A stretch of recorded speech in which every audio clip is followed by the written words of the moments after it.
Recording in progress. Good evening. This is the January 25th, 2024 regular meeting of the Board of Directors of Reston Association. Normally, the opening remarks of the presiding officer are intended to be brief. I think that's the intention. Tonight, I have to deviate from that intention in order to cover a number of issues that have come up since our last board meeting and some activities that the leadership of the association has been engaged in regarding a couple of issues, some of which will be the subject of member comments later this evening, of which I have no doubt. The first issue I want to talk about and report on is the proposal that many of you have heard about to potentially have a casino here in Reston. Your board has engaged professional representation in Richmond and communication professionals to assist us in attempting to make sure that there is no casino in Reston. Myself and Vice President Juszczak and our CEO, Mr. Cummins, spent a couple of days last week down in Richmond meeting with, I think, 30 members of the General Assembly and with others.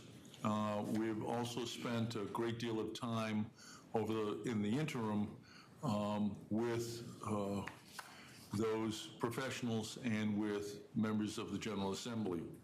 Brittany, can you bring up the bill that's pending? Sure, I'm sharing the screen. So, as a result of those efforts, the pending legislation that was reported out of the subcommittee, the Senate subcommittee on gaming, reported to the full committee on general laws, and then approved by the full committee on general laws and sent to the Finance and Appropriations Committee, is on the screen hopefully soon. And I want to scroll down to line 301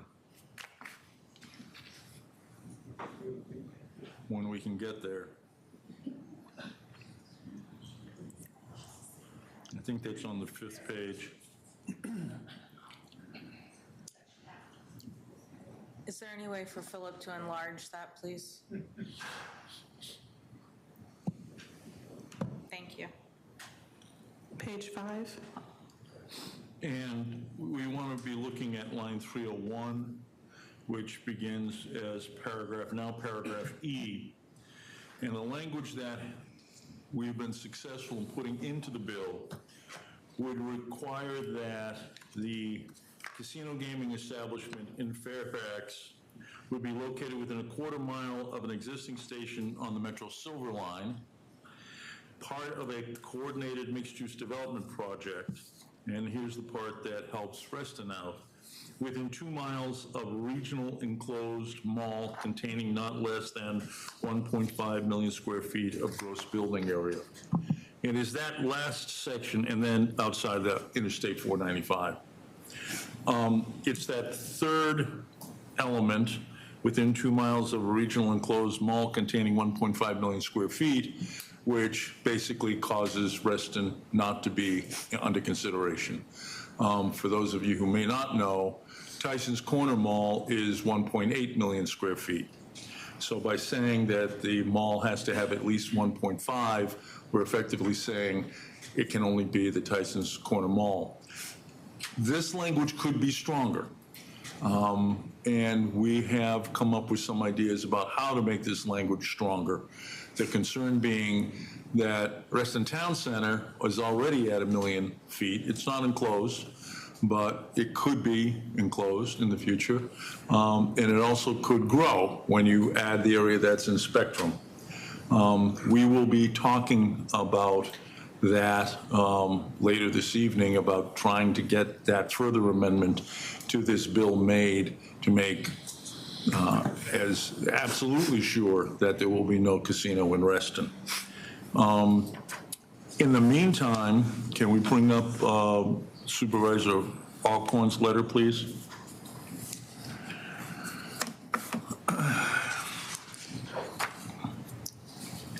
And we're looking at the second paragraph of Supervisor Alcorn's letter.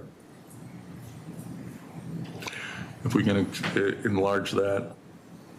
In the meantime, a large number of other civic organizations across the county have come out in opposition to the authorization of a casino anywhere in Fairfax County. I won't read the list. It's quite extensive.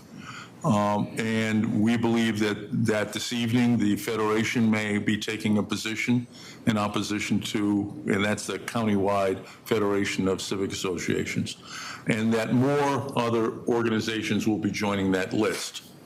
And so as the opposition to a casino in Fairfax County widens, we may be faced with a situation where the bill actually gets defeated, or hopefully gets defeated, so we don't have to worry about the language on line 302.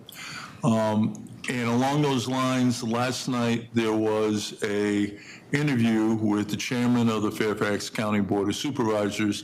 Brittany, can we cue that up? In which Supervisor Chairman McKay had something to say. Go ahead and run the video.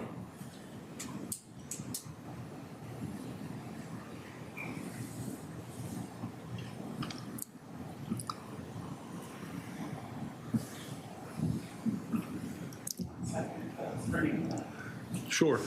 Take your time. Yes, some lawmakers are gambling on another casino in the Commonwealth. They're considering a proposal for a casino resort to be built in Tyson's Corner. But as our Haley Milon reports, there seems to be this disconnect between local and Capitol Hill lawmakers.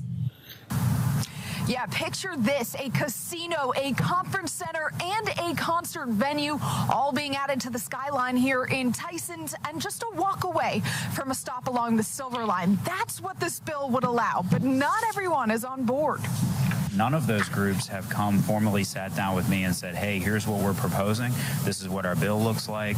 Fairfax County Board of Supervisors Chairman Jeff McKay says he didn't have the chance to weigh in on the bill. Patroned by State Senator David Marston, the bill would give the county the authority to issue a voter referendum, meaning the people of Fairfax County would have the final say in allowing a gaming facility being built in Tyson's. It doesn't look like a good financial deal for the county. McKay says only about a quarter of the profit would go to the local government. Not enough in his mind. If this casino generated $200 million and only $50 million of that came back to Fairfax County and I was left with all the problems related to a casino, that's not a good deal for my taxpayers. We're not in this to be the state's ATM. A number of citizens groups are speaking out against the proposal, including the McLean Citizens Association.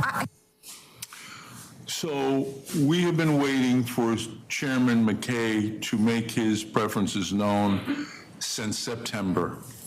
We would have welcomed his preference, that statement in September. It might have saved us all a lot of anxiety, but we welcome him joining us.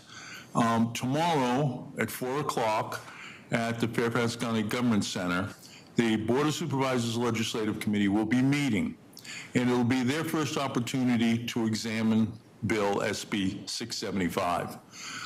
Will the majority of the board agree with Supervisor McKay? Well, we know that our supervisor, Walter Alcorn, already will, because I showed you the letter. If you're interested in that question, I encourage you to be present. You will not be allowed to testify, but your physical presence will mean something to those members of the boards of supervisors who are deciding whether or not to take a position on Senate Bill 675. That's what your association has been up to try and preserve the quality of life for our fellow members of Reston Association over the last several weeks. Let me move on to the other issue that has people concerned. Since our last board meeting, we as a board took a unanimous written consent. That's one way a board of directors of a corporation like Reston Association can act. We can act in a formal meeting here, or we can agree with a unanimous written consent. And that unanimous written consent was to have a referendum to give the people who live in the clusters that are subject to Relac the option to choose to end the obligation to belong to Relac. Relac is a centralized cooling system regulated by the State Corporation Commission as a public utility that has been serving homes surrounding Lake Anne for almost 60 years. I want to make something absolutely clear. Contrary to what you may have been told or may have heard, Reston Association does not own, control, or regulate Relac. Pursuant to the Reston Association deed, the homes in 6 clusters may not use air conditioning independent of the Relac system unless a member of the household is medically excused. In such a case, RA, under the Americans with Disabilities Act, would be compelled to grant that exception. And we have granted an exception to 27 of the homes, is my understanding, out of the 601 residences that are part of Relac. Just to be clear about something, that restrictive covenant only applies to the clusters. It does not apply to the Lake Anne Residential Condominium Association, LARCA, nor does it apply to the Linton Hall Condominium Association. Those two entities have been free to leave Relac since Relac was created in the 60s. They were not under the covenant and never have been. In December of last year, users of the system were notified that Relac intended not to operate the system in 2024, thus depriving those 601 members of the association of air conditioning. Shortly after this message was delivered to the users, the board learned of the statement. Relac didn't send us, members told us this happened. Upon investigation of the facts and the staff talking with various parties, including the proponent of formation of a co-op to own and operate the system, the board took action to authorize the holding of a referendum to remove that section of the RA deed that prohibited clusters from using individual air conditioning systems and independent of Relac. Since then, staff and the board have received questions regarding the next steps. I want to briefly summarize the answers to those questions. Why is the referendum necessary? The board does not know for certain whether Relac or the proposed cooperative will operate the system in 2024. The referendum is a step to provide the owners a choice. Should the referendum be approved and the provisions of the restricted covenant removed from the deed, the homeowners would no longer be prohibited from installing private air conditioning systems. They could still belong to Relac if they chose. If their cluster chose to continue membership in Relac, they just would not be compelled to be part of Relac in those clusters. Who can vote in the referendum? The only people who can vote in the referendum are the homeowners who are subject to the restrictive covenant. That's those clusters, okay? Not LARCA and not Vinton Hall. So because they're subject to the restrictive covenant, the clusters and only the clusters can vote on the referendum. The owners, and owners whose financial obligations to the association were paid in full through 2023 are in good standing for the purpose of voting in the referendum. And as I said, LARCA and Vantage Hill will not vote on the referendum because they're not subject to the covenant. How can you voice your opinion on the referendum? The board will hold 2 virtual public hearings regarding the referendum. The first will be on February 5th at 6:30. The second will be at February 12th at 6:30. Thereafter, we will send out ballots to the, I think it's about 400 unit owners. 325. 325, thank you, Director Flashman, who are subject to the restrictive covenant. If 2/3 of that number vote to end the covenant requiring joinder in Relac, then that covenant provision will end. And that group will be free to get individual air conditioning, or they'll be free to continue to join Relac. They simply won't be compelled to stay as part of Relac. The board understands that there is significant community concern regarding the future of Relac. The board has taken steps available to it, the only steps available to it, to enable the current cluster Relac users to have a choice should Relac service not be available. There may be people tonight who want to comment on this, and certainly there'll be folks who want to comment on the 5th and the 12th. But I want to make something very clear. There has been a lot of misinformation that has gone out, a lot of confusion that has been created. The only role that RA has is enforcement of that covenant. And that role and that process would end if this referendum passes. The regulation of Relac is up to the State Corporation Commission. And so I want this clearly understood by everybody who is interested in that question. Thank you for your patience while we went through that information. I didn't have a better way of getting the information out. Having tolerated my carrying on, do I have a motion regarding the agenda? Yes, I motion to amend the agenda. And if everyone wants to get their pens out, it's more than one item. So motion to defer item O, which is lessons learned with Shadowwood and Lake Thoreau, to the February meeting.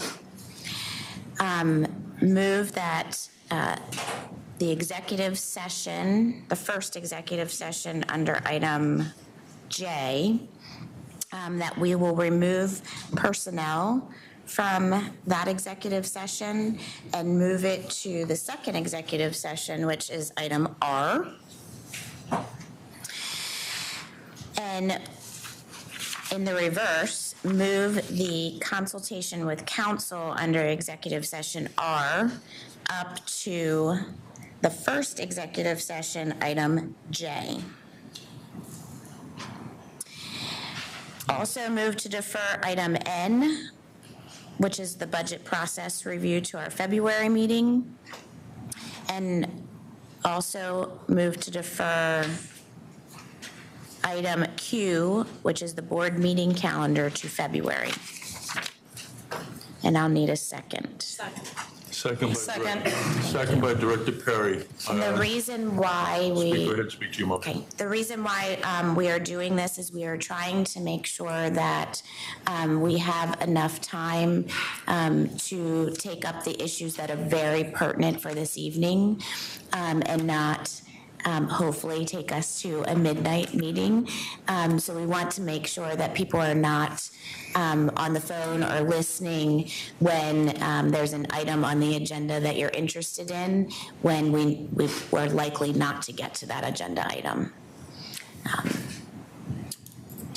I have a motion and a second. Is further debate? Hearing and seeing none, all those in favor will say aye. Aye. That is unanimous of all those present and voting. I have a motion. Go ahead. I move to strike agenda item P, Members' Rights Resolution 2, Member Access to Association Books and Records, from the agenda, and send it back to staff and the BOC for additional vetting and editing. There are some typos and other things that I think need to be re-reviewed by staff and the BOC. Okay. Second. Can I get a little bit more on that so that the staff knows what they're expected to do? And are you're saying to kick this over to February? February would be fine. That was part of your motion. It was. Thank you. Can you give the staff a little bit, can you speak to your motion and give the staff a little bit more direction? Certainly. So I did go over item P quite thoroughly. There are a number of typos, including places on the suggested form given to the public where Reston is not even capitalized. Just basic type things. I also would like staff to review the fees that we are considering charging our members. They do not seem to align with each other, nor do they seem to be in line with what perhaps staff is paid on a regular basis.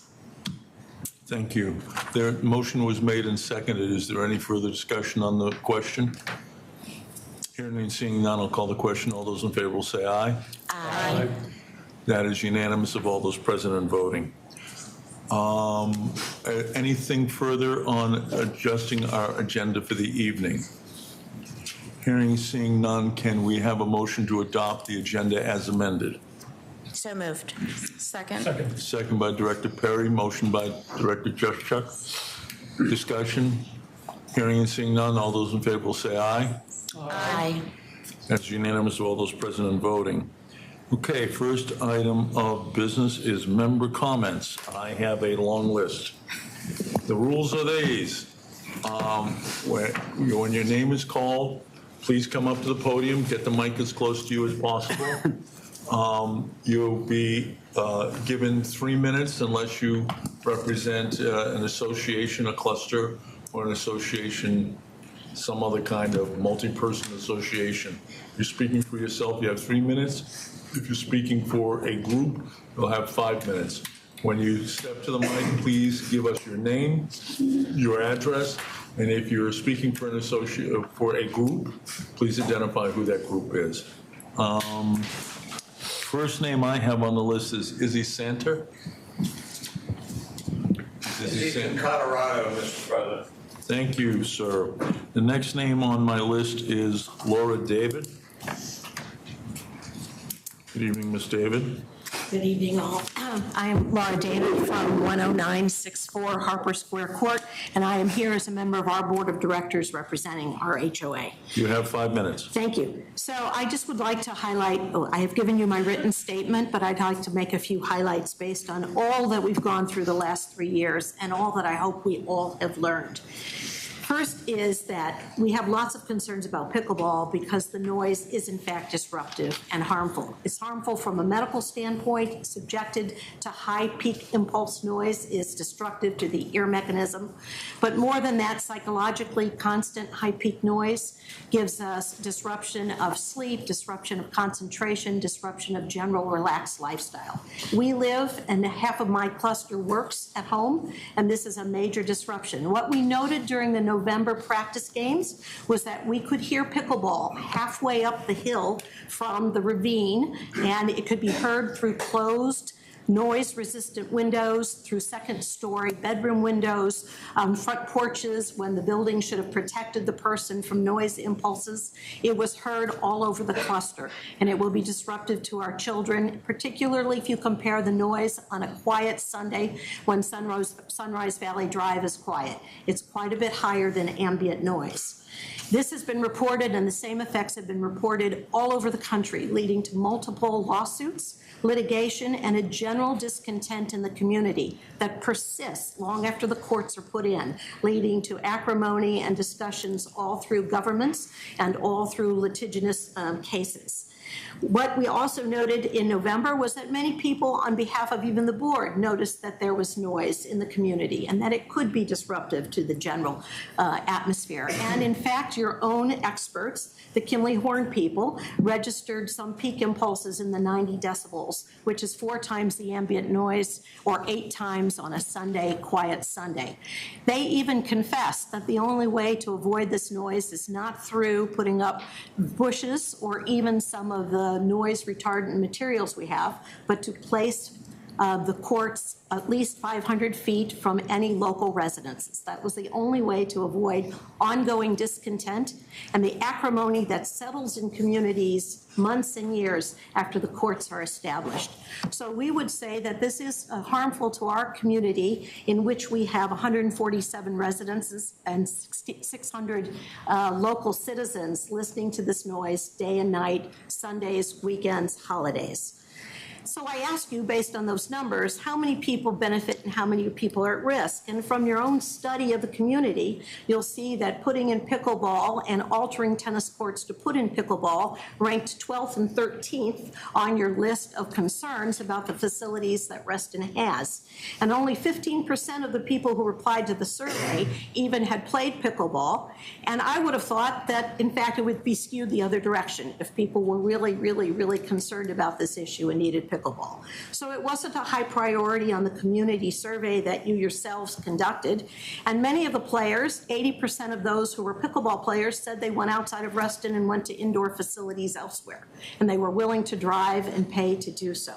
So the question, should we put 600 residents who are coming by that area and living and sleeping and working at risk for the sake of this smaller group? Not an irrelevant group, not an unimportant group, but not a major group of people who are involved in the dangers of the pickleball play. When they look at the petition for the pickleball players that was submitted by the pickleball players themselves, and we mapped out their residences, of the 105 people, 54 of them lived in North Reston, well away from South Lakes, and only 25% of the people who signed the petition lived within the South Lakes region where Barton Hill courts are. So if people are willing to go, is that 5? Oh, I'm sorry. If you so can wrap risk up. benefit, okay, and what we can do better. I'm sorry. You can wrap up. Go ahead. Okay, so I think the numbers are not beholding to put this kind of risk, and I would say let's think outside the original box we all had, which was to look at Barton Hill. Let's look at places that are further away, more able to accommodate also the pickleball players. Fairfax City is going to put pickleball courts inside an old CVS building. We can look for better and different opportunities for four-season play, for nighttime play, for accommodating the demographics of the future of our community. Thank you. Thanks, Ms. Davis. Apologies. The next one I have is Jan Katz. Jan Katz, sir. Jan Katz. I'm sorry. You're not the first, you won't be the last. Well, I'll try not to do it again. All right, my name is Jan Katz. I live at 10827 Cross School Road. We are in the first row on the east edge of the courts, probably within the space mentioned. Sir, you'll have 3 minutes. Thank you. Proceed. I'm here today to speak in favor of six pickleball courts at the Barton Hill facility. I believe this is the 4th time, at least, that I've been here to talk about it, and I've sent a number of emails out. Of the tennis courts in Reston, only 8% are set up for pickleball. We deserve more. Pickleball is a growing sport with a number of players. Yes, there are concerns about noise. I understand that, but I also understand that the noise survey with the mitigation places or measures that we're going to be put in effect should help deal with the noise. We only currently have dedicated courts in North Reston. We deserve some in South Reston. If not here at Barton Hill, then where would we go? And is the association willing to buy buildings to go ahead and get us courts? I don't think so. Pickleball is a fun sport enjoyed by people of all ages and skill levels. Our group that started after lessons with the association here started out with 7 members and grew and has grown to at least 25 in our group that gets together on almost a daily basis. It serves the game serves a broad range of community members. It's easy to learn, play for all skill levels, and particularly important for seniors, there's a large social component to it. More courts here will increase the engagement and uses of facility. And Reston is a place where people move to for a whole variety of reasons, but also recreational possibilities. We need to keep up with the times as the sport increases in its popularity, and continue to, I guess the motto here is love, work, and play, and we'd like to see more courts to play on. So thank you very much. Thank you, sir. The next person on the list I have is Hayes McCarty.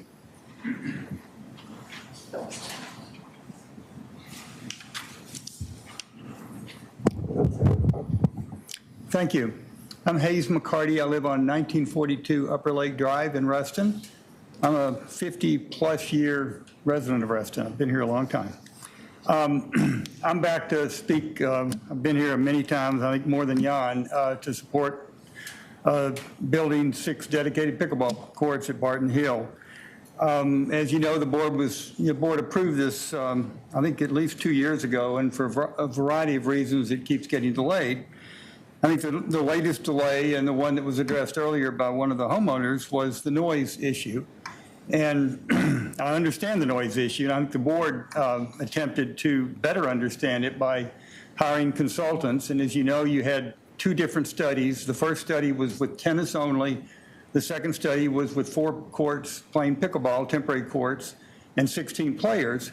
And the consultants concluded and they measured up to 425 feet, I think, from the courts. They concluded that there was really no discernible difference between pickleball and tennis on those courts.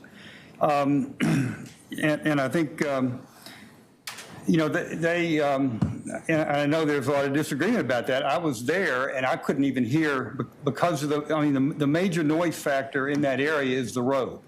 And the consultants concluded that just that the noise from the road precluded anything else and basically made anything going on in the courts almost irrelevant. So I think I'd urge you to take that under consideration when you consider this tonight. And you know, we paid a lot of money. The association paid a lot of money for these studies. These people are experts, and I think we ought to listen to what they have to say. They also, just by the way, they also determined that by increasing the number of courts, pickleball courts, from 4 to 6 would only add 1.8 decibels of noise, which is a very, very small amount. As you know, I submitted a petition to the board last month of over 100 RA homeowners that did support this project and pickleball courts being built. As Jan said, we have no pickleball in South Reston at all. We have 2 courts, hybrid courts at Colts Neck, but you're having to use tennis nets, which are higher than pickleball nets, and it's really not the same experience.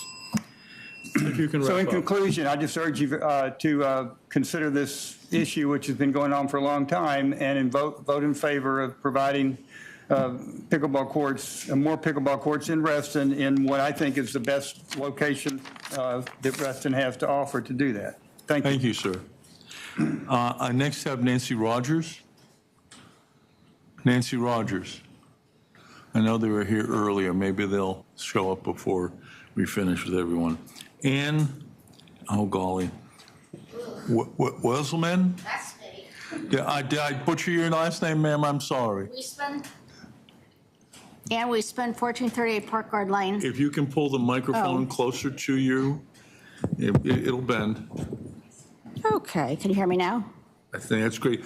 I want to get you on the recording. Oh, okay. So that people watching later can hear it.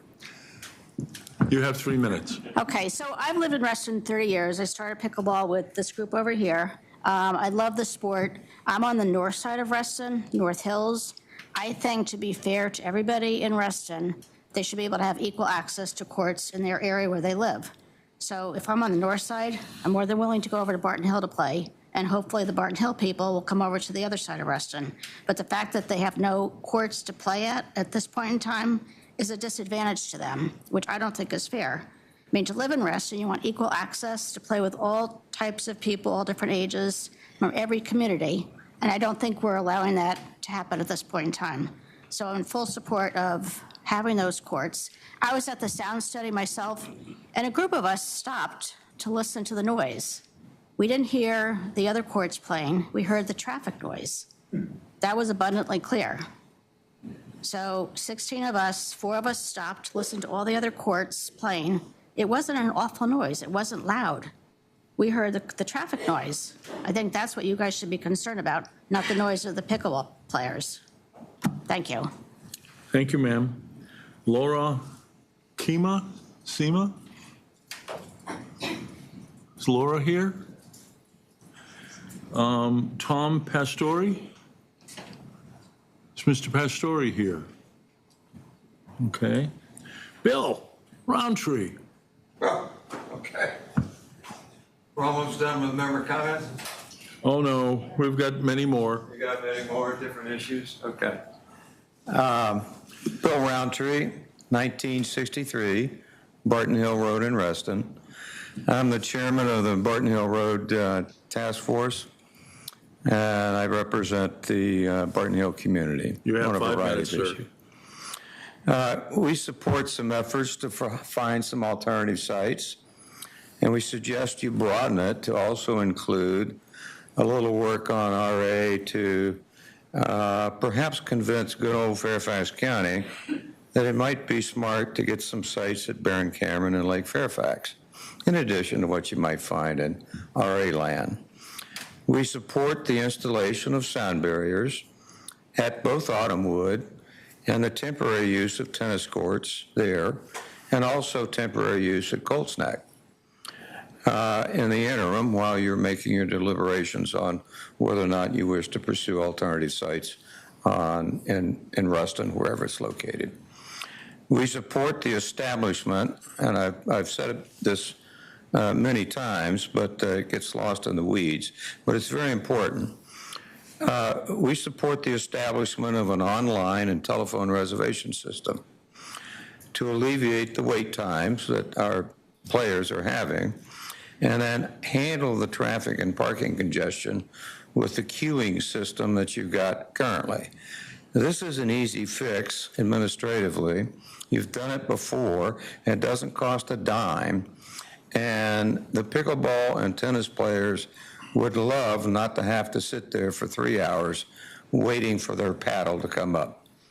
And it's a doable fix. And we experienced that in Autumnwood over the years, and we just haven't done anything about it. So please don't let this fall in the cracks. Now, in the absence of any county or RA standard, we have repeatedly recommended to you all that you use the industry golden rule, which is the 500 feet, 55 dBA sound barriers, wherever we're going to put a facility.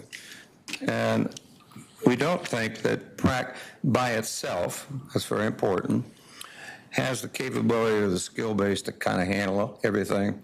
Because you're going to have to pull together covenants. You're going to have to pull together DRB.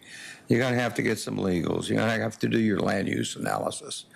And maybe we can get Peter to pull a task force together that includes us and the pickleball guys, because now I think we're probably on the same page in terms of alternative sites. And we might be able to collapse your decision-making time frame, pro or con, later on. We've always favored remediation of the courts, and it really needs to go forward as soon as possible because the courts are deteriorating as we speak. But leave the courts as non-lighted tennis only, and respect 600 people in Barton Hill Road who say we don't want it there. This is why we have spent 3 years trying to convince everybody that it's time that we look at alternative sites. And we've given you, quite frankly, some very clear and some convincing and I believe some compelling evidence that pickleball doesn't belong at Barton Hill. It can belong somewhere else where you are not adversely affecting residences who can't go anywhere. And in that context, I'm pleased to work with the pickleball community. Our entire community is. We've got so much scientific evidence, we've filled up about 15 file boxes. And I'm excited over the fact that some board members are taking the initiative to kind of look at this. And I think it's time to do it.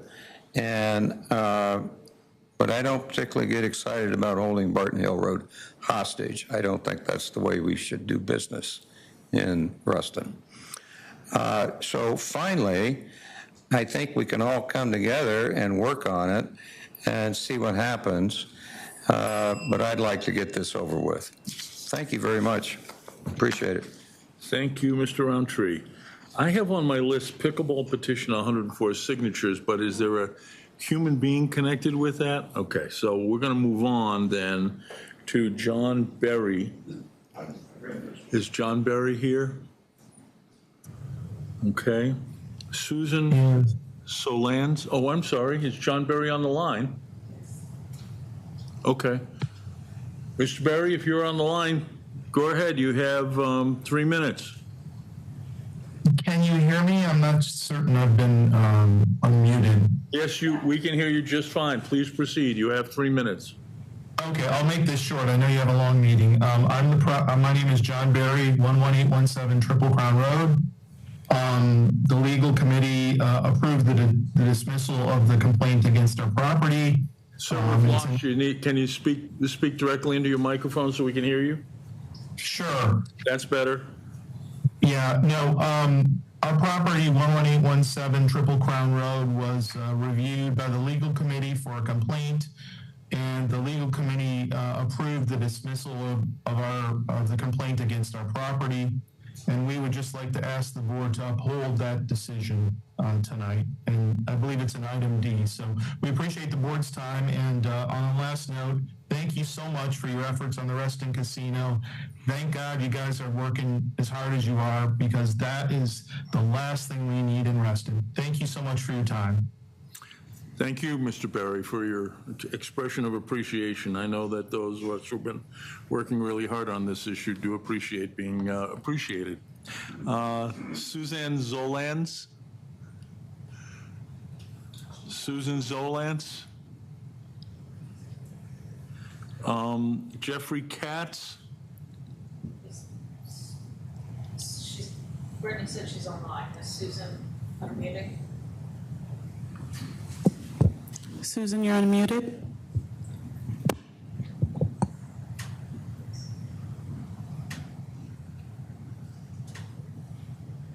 Thank you, Director Perry.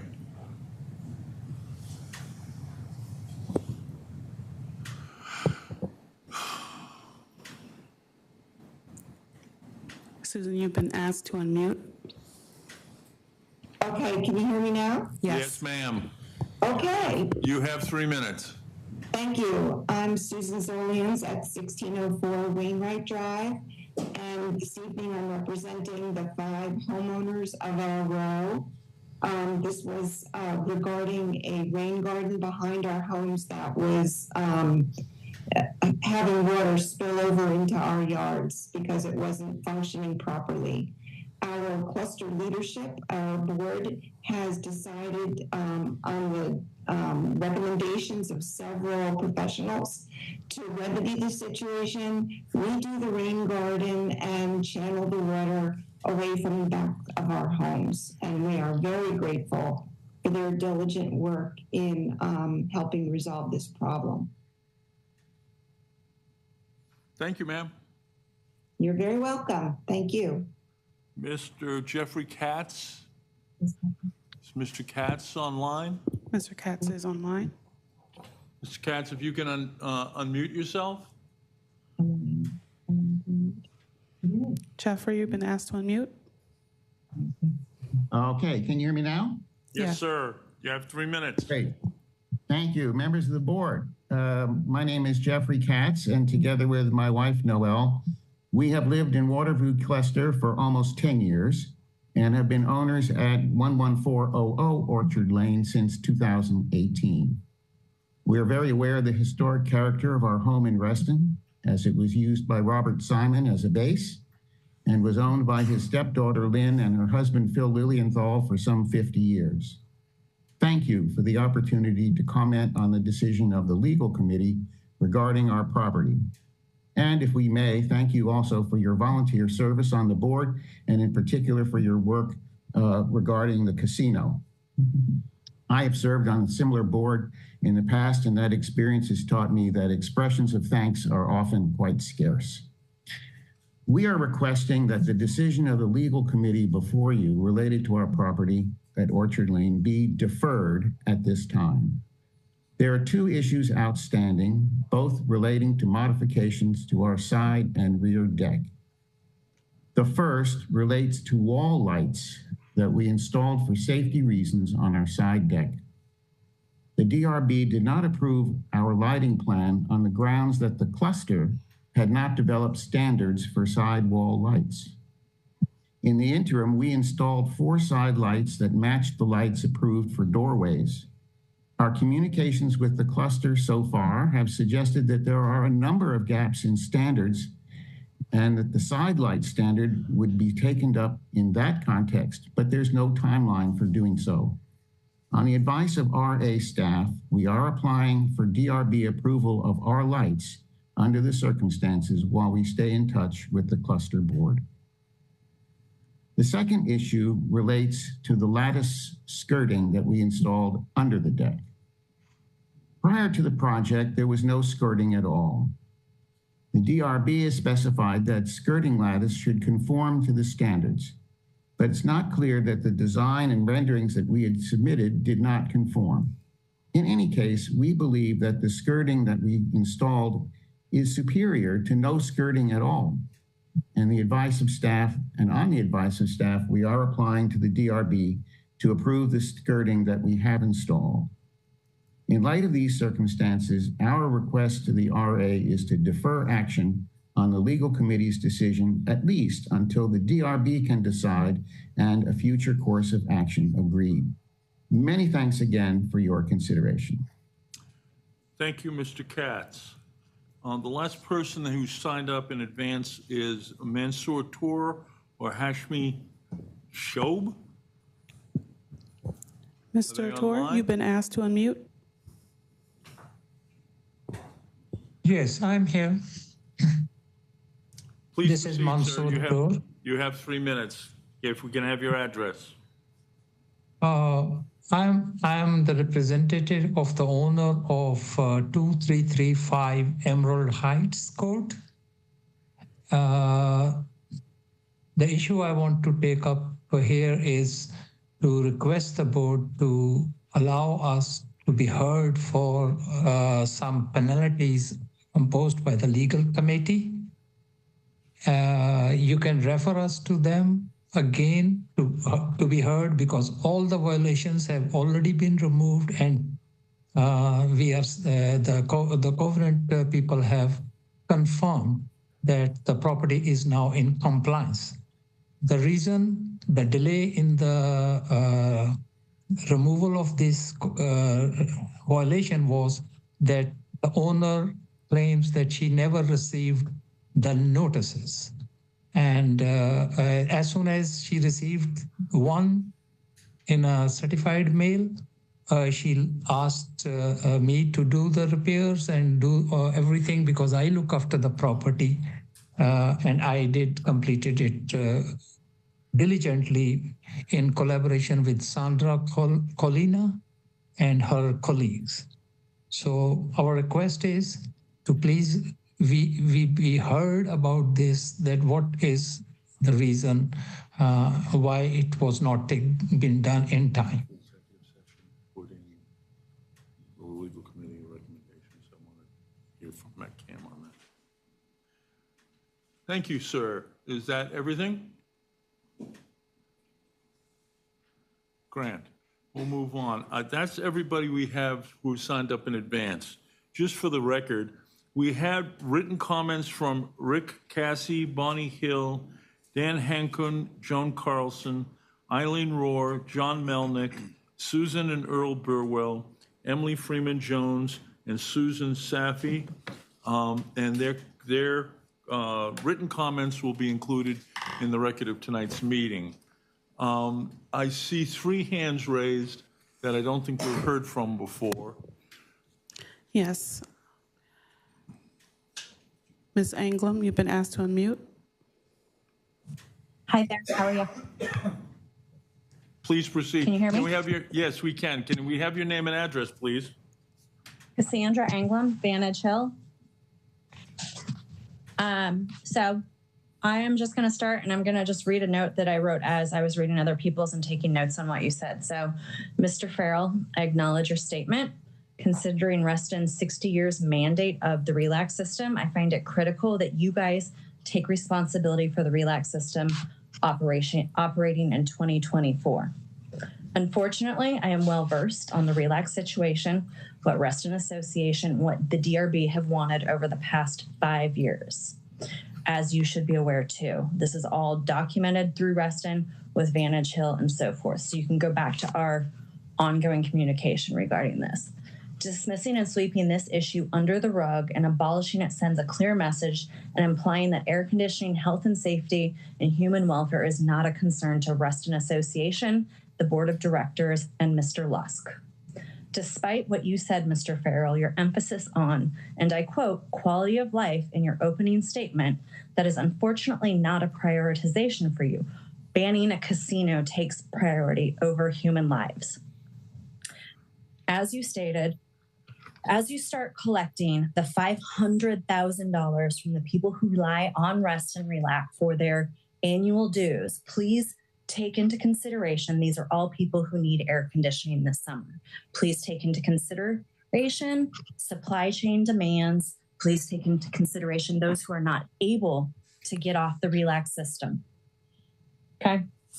And if we have no air conditioning, I just want to remind you, there are a ton of elderly people who live in this area.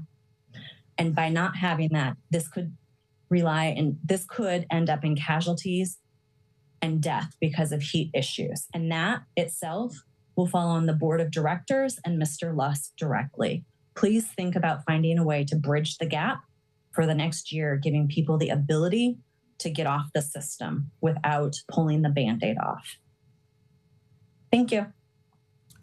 Wow, there were so many misstatements of fact in that statement that I would spend the rest of the night answering them, but we'll move on. Take it offline directly with you.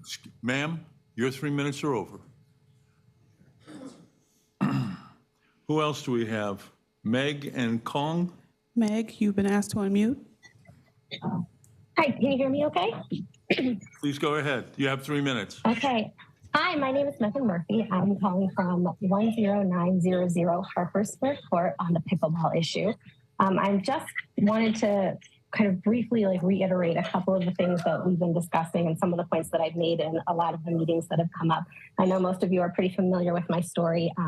My husband and I have been here in Reston at this house for 10 years. This is our forever home. We're raising 2 small children now. We probably got, with the grace of God, another 50 years in this house. And really, I just wanted to reiterate a couple of points that I've made before and that were made earlier this evening. As one of the houses that is in direct sight line of the pickleball courts, I just wanted to confirm and reiterate that we can hear the pickleball players loudly and clearly. We have video. In fact, we are one of the families that were able to hear the pickleball on the testing day that was done recently through closed windows, which is pretty impressive. Not only were we able to hear it, we could capture it on our phones, which is a whole different level of audible to not only be able to hear it through a window, but for a phone to be able to capture the sound of pickleball playing. I also wanted to reiterate that it is distinct, very clearly distinct from the sound of tennis. And we have video also of tennis players and pickleball players playing side by side. And you can definitively see when the tennis ball players hit the ball. You cannot hear it and you cannot record it on a phone what the sound of that is, but when the pickleballers hit the pickleball, you can distinctly hear it. I will say, for what it's worth, we also noticed that there is a great distinction between some of the pickleball paddles or balls, I don't know, some of the pickleball equipment and other forms. Sometimes we can hear pickleball players playing, and it's clear when some of the paddles are hitting and it's a little bit damper when others are playing. And the only other thing I really wanted to talk about is just, I heard a couple people mention, well, when you're on the pickleball courts and you pause for a minute, all you hear is the traffic. And that may be the case, but when you're back in one of the houses that is in sightline, you can hear the traffic. And certainly, I'm not trying to suggest that there is no traffic and that it's silent on Sunrise Valley all the time. But the traffic doesn't dampen or doesn't lessen the noise of the pickleball when you're back standing on your deck or listening from your room. The pickleball just adds to that. So for me, I just wanted to kind of reiterate a few of those points to help you think as you're thinking about whether to put courts in, how many courts to put in, what kind of regulations to put on the equipment, what kind of sound mitigation, all of the things that I know you guys have been discussing at length. I just wanted to kind of reiterate a few of those points as you guys are thinking about decisions on the pickleball court. Thank you. And thank you again also for all of the casino staff too. Thank you, ma'am. I see 2 more hands up. Ms. Cohn, you've been asked to unmute. Great, thank you. Hi, I'm Kung Mulvaney. I spoke on this back in the fall, but I wanted to reiterate a couple of things and add a couple questions to think about. I live at 10705 Oldfield Drive. I wanted to just quickly mention, because I don't want to use up all my 3 minutes, to thank you for your work on the casino. That was wonderful. Part of the reason why I moved to Reston was to live, work, and play, obviously. And, now we're thinking about, are we going to be retiring here? So I know people are supporting pickleball, maybe not at Barton Hill, but the reason why it's really great in the area of Barton Hill is because it is in South Reston. It's also really very easily accessible to a lot of kids, whereas it's very close to Langston Hughes, also to South Lakes. It's extremely family friendly. I do understand that it is somewhat noisy, but I think you guys have addressed how to mitigate that issue. And a couple of questions I have with that is, there's soccer and basketball and swim team, and that happens, and that's temporary. And also pickleball is not going to be at a court where there's lights, so that is relatively temporary too, maybe a little longer in the day. But is it possible to think about, number one, after installing those pickleball courts, are there other things to install on top of it if the noise is too much for the people of Barton Hill, the residents of Barton Hill? And then secondly, is it possible to think about possibly just changing up the hours that can be played at those courts also to honor the residents of Barton Hill? I mean, I don't want it to be such a horrible thing, but it's also very good for the rest of the community to have a more accessible pickleball courts down in South Reston. So that's all. Thank you. Ma'am, if you can give me just a second. I think I saw Nancy Rogers return. Ms. Rogers, we had already called you. As soon as this young lady testifies, I'll be happy to hear from you. All right? Ma'am, please proceed. Give us your name and address, please. Good evening. My name is Carol Dicky, and I reside at 1552 Trails Edge Lane. We are in close proximity to the pickleball courts at Autumnwood. And I frankly don't see all the concern about the great amount of noise. We do not hear a lot of pickleball sound. We hear it on our back porch when our door is closed. We're really very unaware of it. I think it's a wonderful sport for people. It's inclusive of all skill levels, age levels, and I think it really builds a very strong sense of community in Reston. I know as a new resident here, we moved here 4 years ago, it has been a great way for my husband and I to make new friends, and I strongly encourage you to give full consideration to this. I think if you don't expand pickleball, you're going to be behind the times. I don't really know why this isn't a good spot to put it. It seems to me there aren't that many other choices, and if you go ahead and do the tennis courts, you're almost locking yourself out of expanding pickleball opportunities in Reston. So in closing, I encourage you to strongly approve this. Thank you. Thank you, ma'am.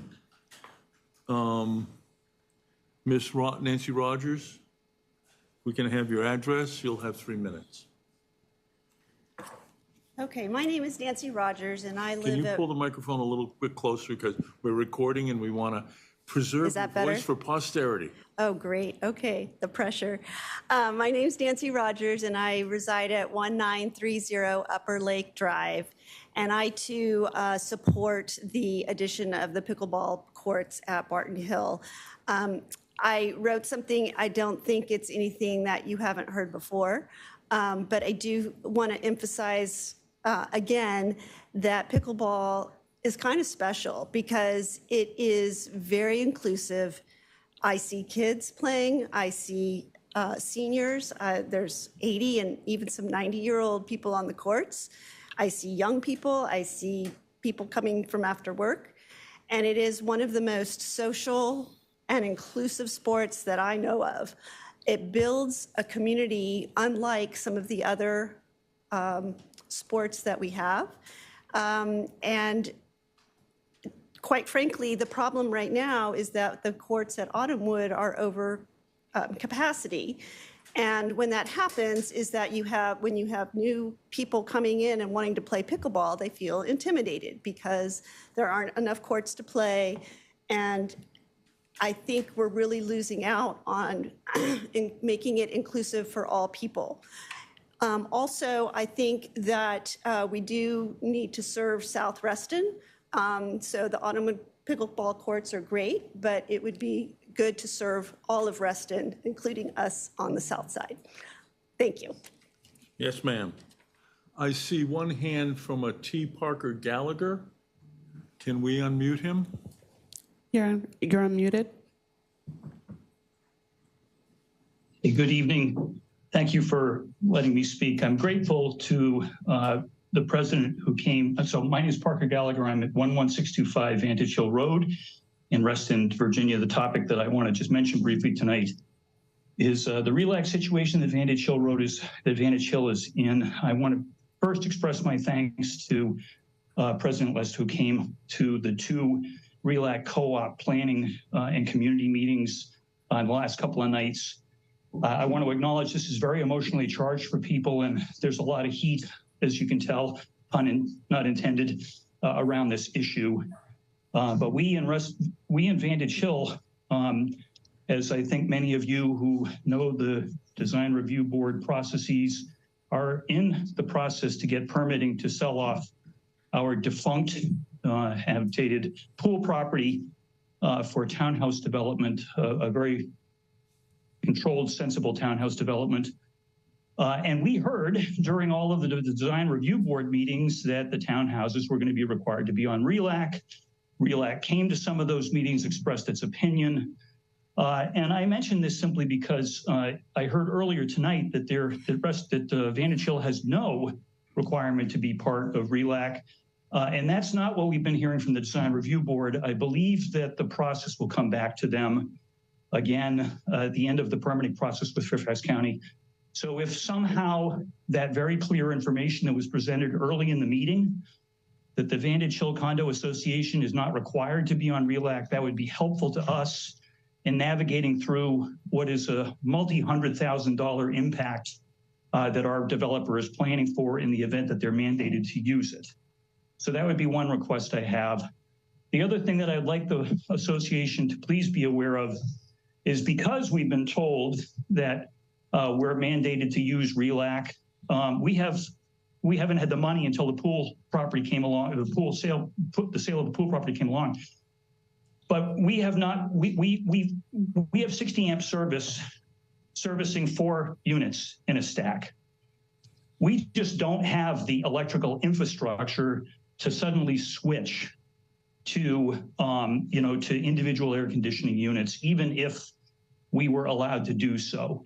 I think this is going to be something that our community is going to be coming to ask for some help or relief or some kind of something, because it's something that we can't just suddenly create sufficient service if Relac is ending and there's no alternative. We just haven't had the time to prepare for that, particularly with our understanding that we were mandated to use it. So wanted to thank you again. Wanted to also acknowledge it's hot. From the perspective of there's a lot of emotion about it. But I think we may be coming to you and seeing if there's some way that we could collaborate together on solutions as we approach the summer. Thank you so much. Thank you, sir. Council? You may not be in position to answer this question tonight, but the speaker presents an interesting question. Will the townhouses that will be developed on the pool have to use Relac if the referendum fails? I don't know the answer to that. I know the condominiums are not subject to the covenant. Neither the Vantage Hill or Larka are not subject to the covenant. I don't know what happens when we take some of that condo land, the common area of the condo land, and make it a townhouse. You don't have to answer tonight, but I'd be interested in knowing what the answer to that question is. I'm happy to give the board a legal analysis in executive session. However, we have made the position clear to the developer that if they develop a cluster, they will need to be on Relac as currently written. So long as the covenant is not repealed, they have to join Relac. Correct. Okay, that's helpful. Ms. Copeland, you have another speaker? Yes. Carl, you've been asked to unmute. Good evening. My name is Carl Friedrich. I'm currently serving as the Colson Cluster HOA President. You have 5 minutes, sir. Thank you very much. Colson Cluster Board has agreed to redo the rain garden to address all the present shortcomings. To that effect, we have contracted with 3 professional erosion and drainage companies, as well as we have consulted with BIN, the Reston Association Watershed Management Engineer. All companies post pretty much similar designs that would take care of the present shortcomings. The board, Colson Cluster Board, has secured funding for this project as of 4 January. Yesterday, the board met with the residents impacted by the rain garden and explained the proposed design. And the residents that were present assured me that they are quite delighted in the progress and the approach. And I think you heard the representative of those people earlier, Susan Solans, she said that very thing. And the resident said that if you would go ahead with the project as explained, that would definitely satisfy the complaint and put this issue addressed. And that is what Colson Cluster Board wants to do. We want to fix the problem, settle the issue, and move on to bigger and better things. So I want to report to the board that we have a plan to fix the issue. And I hope that the impacted residents will continue to agree with my statement. And if there is no further issue, then we will deliver a DRB application with our design. And as soon as we have approval for the design, then we will commence with the project and get it done and take it off the open issue list of your board. That's the end of my statement. Thank you very much. Thank you, sir. I have someone else who wants to be heard. Margaret Perry. Director Perry, speaking as an individual board member, which happens every so often. I'm speaking as a resident of Reston. My name is Margaret Perry. As provided, I have provided Brittany with my address to protect my individual information. Director Perry, you have 3 minutes. Please go ahead. I just wanted to let you all know I do appreciate all the work you all have been doing on the casino. I also wanted to make sure that our members, my fellow residents, are aware of the Board of Supervisors Legislative Committee that you referenced earlier, John. That is scheduled for tomorrow, January 26th at 4 p.m. It is meeting at the Fairfax County Government Center, Conference Room 11. You will not be allowed to speak, but there is strength in numbers. So if you are available to go, NoRestonCasino.org encourages that. There is also an additional opportunity to express your feelings for the casino in Fairfax County. There is a Monday, January 29th meeting down in Richmond for the bill specifically. The NoRestonCasino.org group encourages you to go to their website. I have been, there is a sign up that you can use to take their free transportation to and from Richmond on Monday. They expect to leave in the morning, and there may be a possibility for you to speak for 2 minutes. And I encourage every one of my fellow Reston residents to participate if able. Thank you. Ms. Perry, I didn't reference the specifics of the hearing. Yes, sir. Because I didn't see a docket yet. Okay. It's not clear when this bill will come up before Senate Finance, or when it will come up before a subcommittee of Senate Finance. This is the Richmond on Monday, and that is correct. There is no time known. However, there is belief that it will be on Monday, and they expect to leave Monday morning with free transportation. And I'm sure that if we get a docket Certainly. saying when that's going to happen, we'll post that on our website, Kara, right? Carrie O'Donnell, our Director of Communication. we're led to believe, just for transparency's sake, we're led to believe by our professional advisors that the bill may actually be heard in full committee and not in subcommittee. As that information evolves, we will be sure to put the notice up on our website, even if it means that Kara has to work over the weekend. God bless you.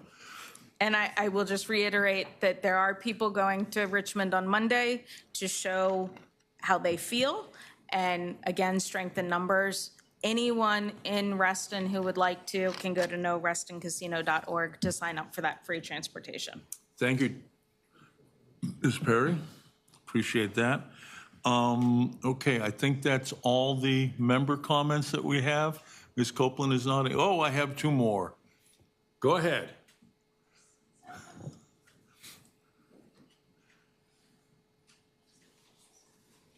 Please state your name and your address. Hi, my name is Caitlin Manis. I'm at 11611 Vantage Hill Road, Unit 21B in Reston. I'm here as a member of the community, specifically to ask for the community's help. I am asking about the Relac situation. This is, and as Parker acknowledged, this is a very emotionally charged situation for a lot of people. You know, everything was working okay, and then Relac didn't give people a heads up, and now everyone's kind of left holding the bag, and it's a really tough situation to be in. I am one of the people that is looking at no AC this summer. We need to upgrade our electrical, and we need the pool sale to do it, so we haven't been able to get there yet. So I don't even have the option of putting a window unit in my condo, or I'm gonna turn off power for everyone, and we really don't want that. So we have, there are going to be people with health issues, potentially on fixed incomes, who don't have the means to relocate this summer, or don't have family members in the area that they can relocate to.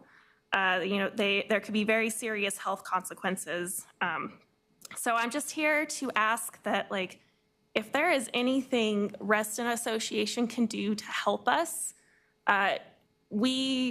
we need something for this summer, and we're in a really rough spot as it goes. We're we gotta live here. It's a really hard situation. So if there's anything you guys can do to help us to, I don't know, anything that gets us, you get the chillers up, anything at all, we really need help.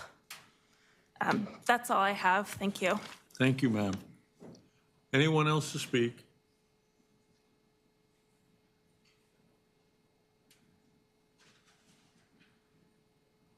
If we could have your name and address, please. Sure.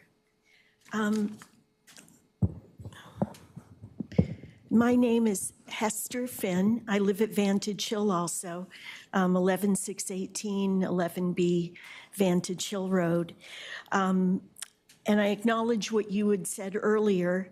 But based on doing my homework for this meeting and reading the deed on the RA website, attending Vantage Hill condo meetings, and just trying to stay informed, I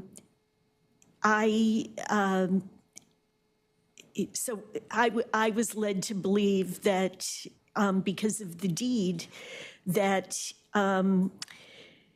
according to the Reston deed, we have to have Relac, and because it was, I'm not saying that RA owns Relac, nothing like that, but that, but because it was on the site and as a legal document, so I'm coming to you to ask for help with the Relac situation. I'm a longtime Reston resident and homeowner at Vantage Hill, and always paying my RA assessment. And Vantage Hill is not in the position to have individual AC units like my fellow neighbors have said, since we cannot accommodate the electrical load. From the assessments, we've all been paying RA. Can you please help us in getting Relac working well so we have air conditioning?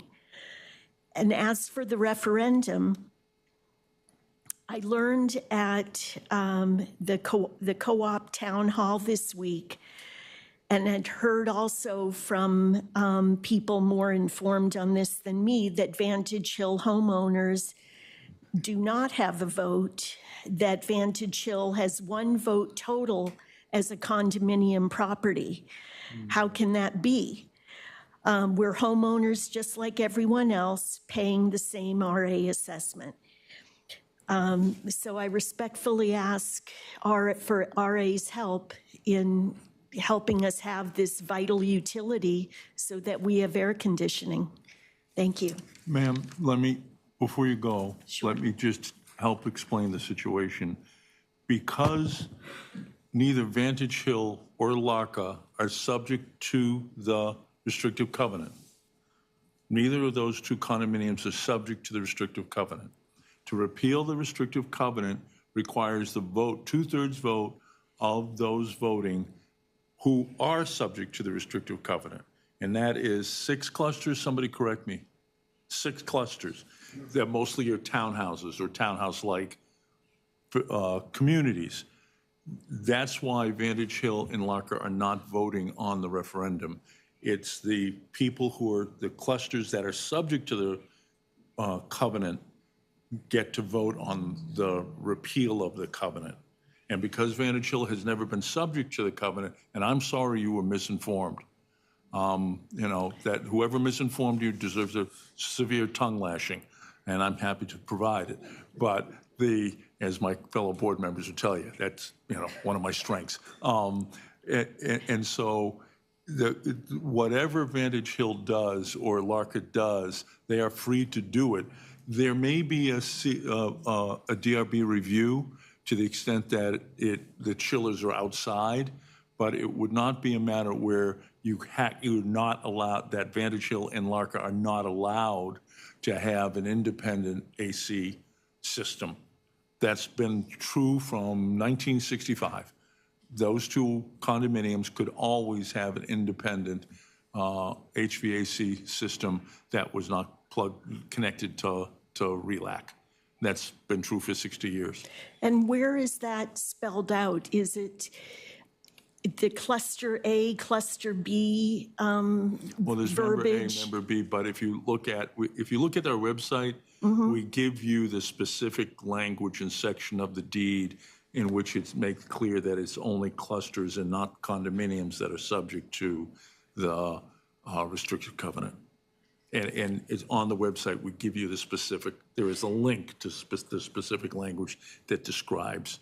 Right, and I read through, and maybe I'll read it again, but I think there needs to be more clarity.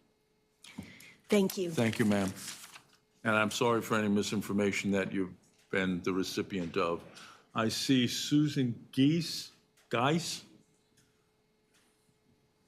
Can you unmute yourself, ma'am? You have 3 minutes. Yes, hi. Susan Giese, and I live at 11615 Vantage Hill Road. I too am one of the people who is trying to navigate through this situation that we have been thrown into with the abrupt closure of Relac.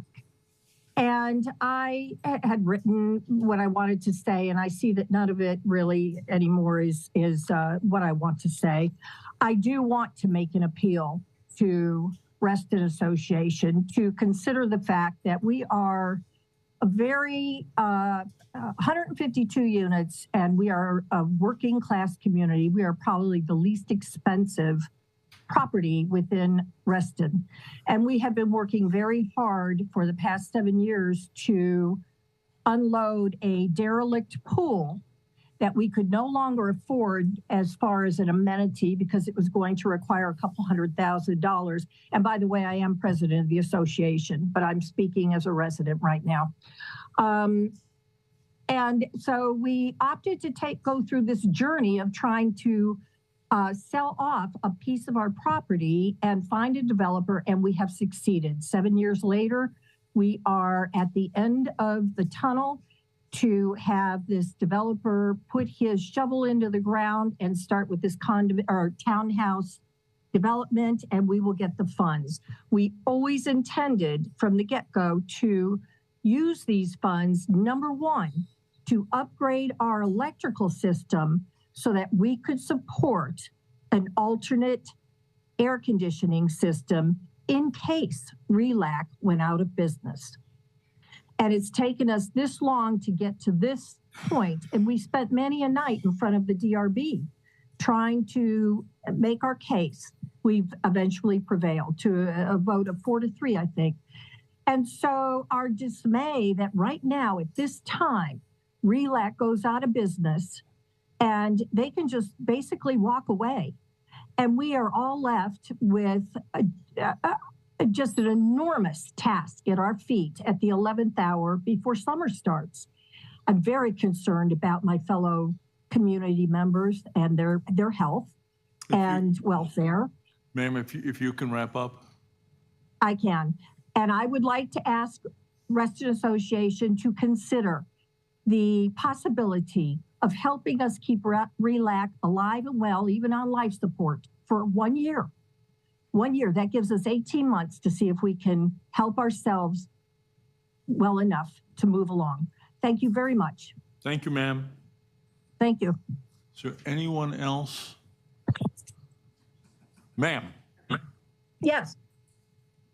No, there's somebody here in the room that is gay.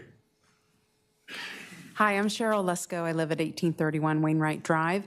I'm not part of Vantage Hill. I did not prepare for this, but I hear the members of Vantage Hill coming up and explaining their situation. I'm also on Relac, and I feel that we are a community of people who bought properties that noted that you like this property, you'll be on Relac.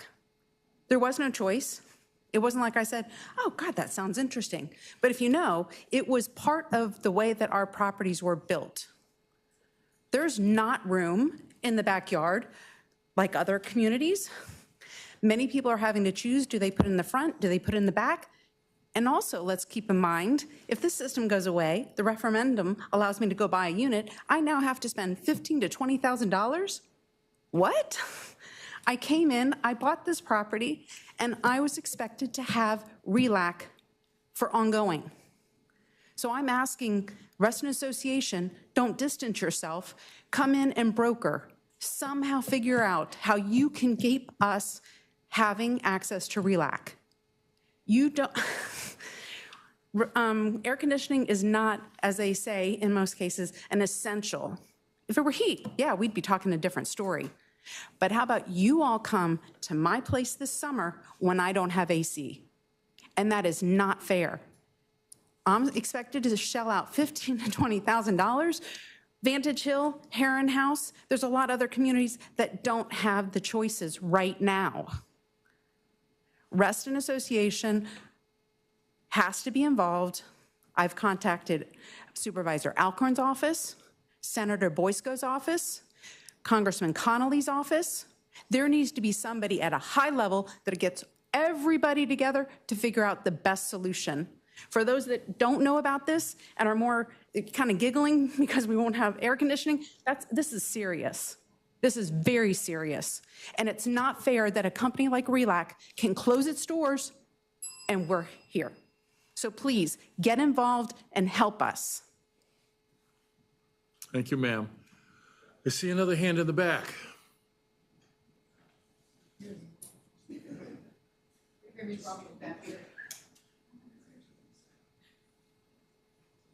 can have your name and address, ma'am. Yes, I'm Jerry Shaw. I'm at 1733 Wainwright Drive. If you could pull the mic a little bit closer so we can get you for posterity.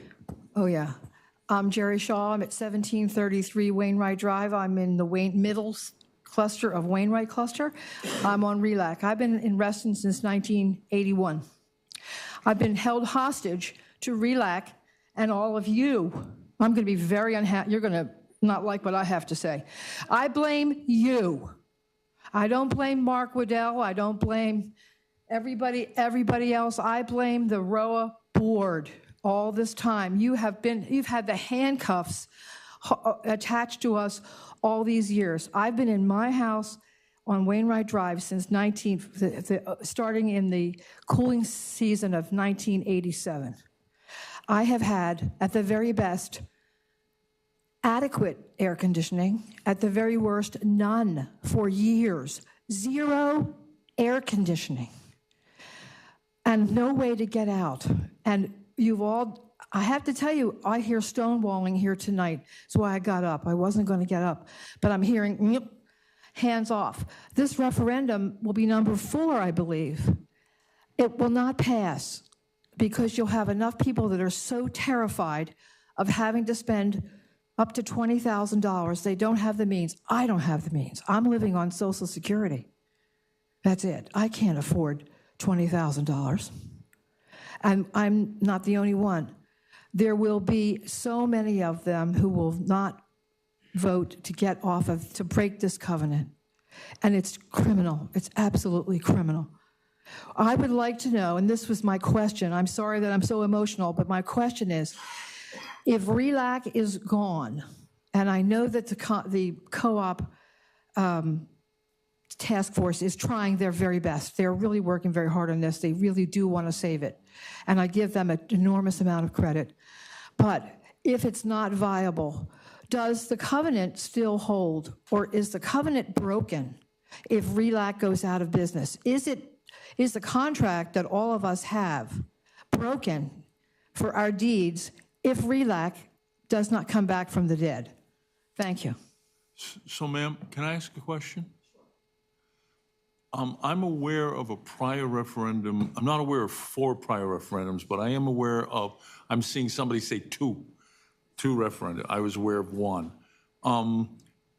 They failed, and I'm wondering, how did the people vote against the referendum back then? Same way, the one, I voted in 2 of them, and one was within 60% who won it off. It was relatively close. Let me just explain one of the things that I think you'll see happen. I don't know whether the study will be done after you do this referendum, but there are, at the meeting the other night for the task force, they were talking that 30 to 40% of the people on Relac want to stay on Relac.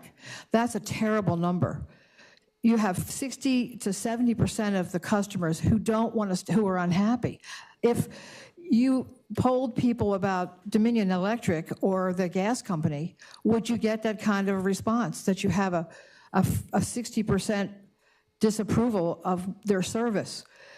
The real problem is that people who live at the bottom of the hill, around the chillers, around Lake Ann, will be the people who the last time around voted to keep the system, because the water comes out of the chillers at 57 degrees.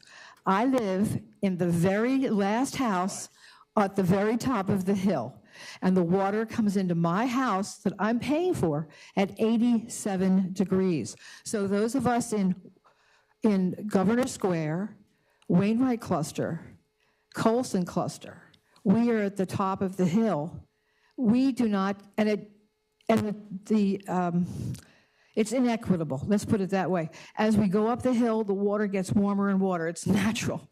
So those of us at the top of the hill are paying the same rate as those who are at the lake level, who have wonderful air. It's 62 degrees in their house.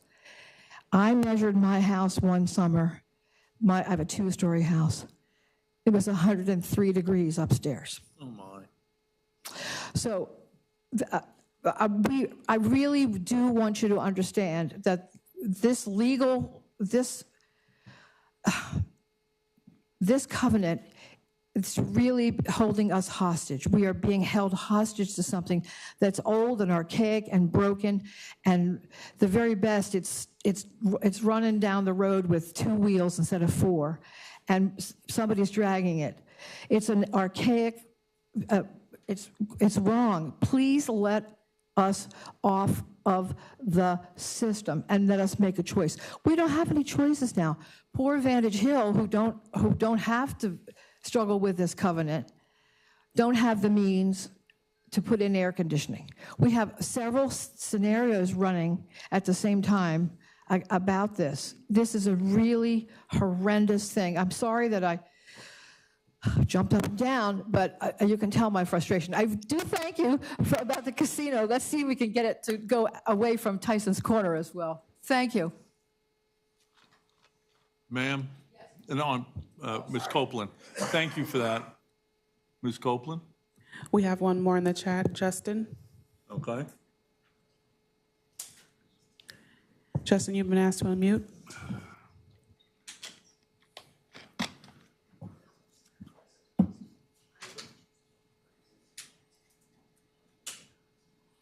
Okay, he is going to make his comment in the chat. He is unable to speak at this time. Okay. Is that everybody who wants to make a comment tonight? I hope. All right, we will move on with the consent agenda. Go ahead. I move to approve the consent calendar items 1 and 2 and defer or move item 3, legal committee recommendations, to J prime on the agenda, which would be after executive session. Second. Motion by Director Juszczyk, seconded by Director Petrine. Discussion. Hearing, seeing none, all those in favor will say aye. Aye. That's unanimous of all those present and voting. And so the consent agenda items are all approved, except for the legal committee. We have a CEO update that was in your package. Are there any questions for the CEO regarding the update? Moving on, the land use and comprehensive plan update. There is a rumor that the site-specific plan amendments may be coming up. We don't have a specific date on those yet. There's also a rumor that the text amendment on accessory recreational facilities may be coming along soon. We don't have details on that, but when we get them, we'll share them with the rest of the board. Our fourth quarter secretary update was in your package. Any questions on the secretary update? Moving on, the treasurer's report. I'll keep it very short. To repeat, I'll keep it very short. Staff is still working on finalizing the numbers for 2023, and we will be reporting out year-end numbers at the March meeting in a very comprehensive fashion. Tonight, I have one other issue. By resolution, the fiscal committee conducts an annual review of the adequacy of the RRF reserve, consistent with Resolution 3, the methodology that's contained therein. The committee recommends to the board that has concluded that the reserve is adequate and has been maintained consistently with the requirements of the resolution. The fiscal committee recommends that the board of directors accept the conclusions of the committee's review. Is that a motion? I move that the fiscal committee's recommendation that the board accept the conclusion of the committee's review. Second. Discussion. Motion by the treasurer, second by the vice president. Discussion. All those in favor will say aye. Aye. That's unanimous of all those present and voting. The next item we have is the community survey implementation plan. It's an informational item. Ms. Kowalski is here to answer any of your questions. There was a package, a PowerPoint in your package. Are there any questions for Ms. Kowalski? Director Perry, if you can let Ms. Kowalski come to the, take it, slow down. If you can allow Ms. Kowalski to get to the podium, please proceed. Good evening. Good evening. I have a number of questions. Some of them maybe you can answer, some of them perhaps Mr. Lusk or Mr. Cummins can answer. I would like to know, based on the information we were provided,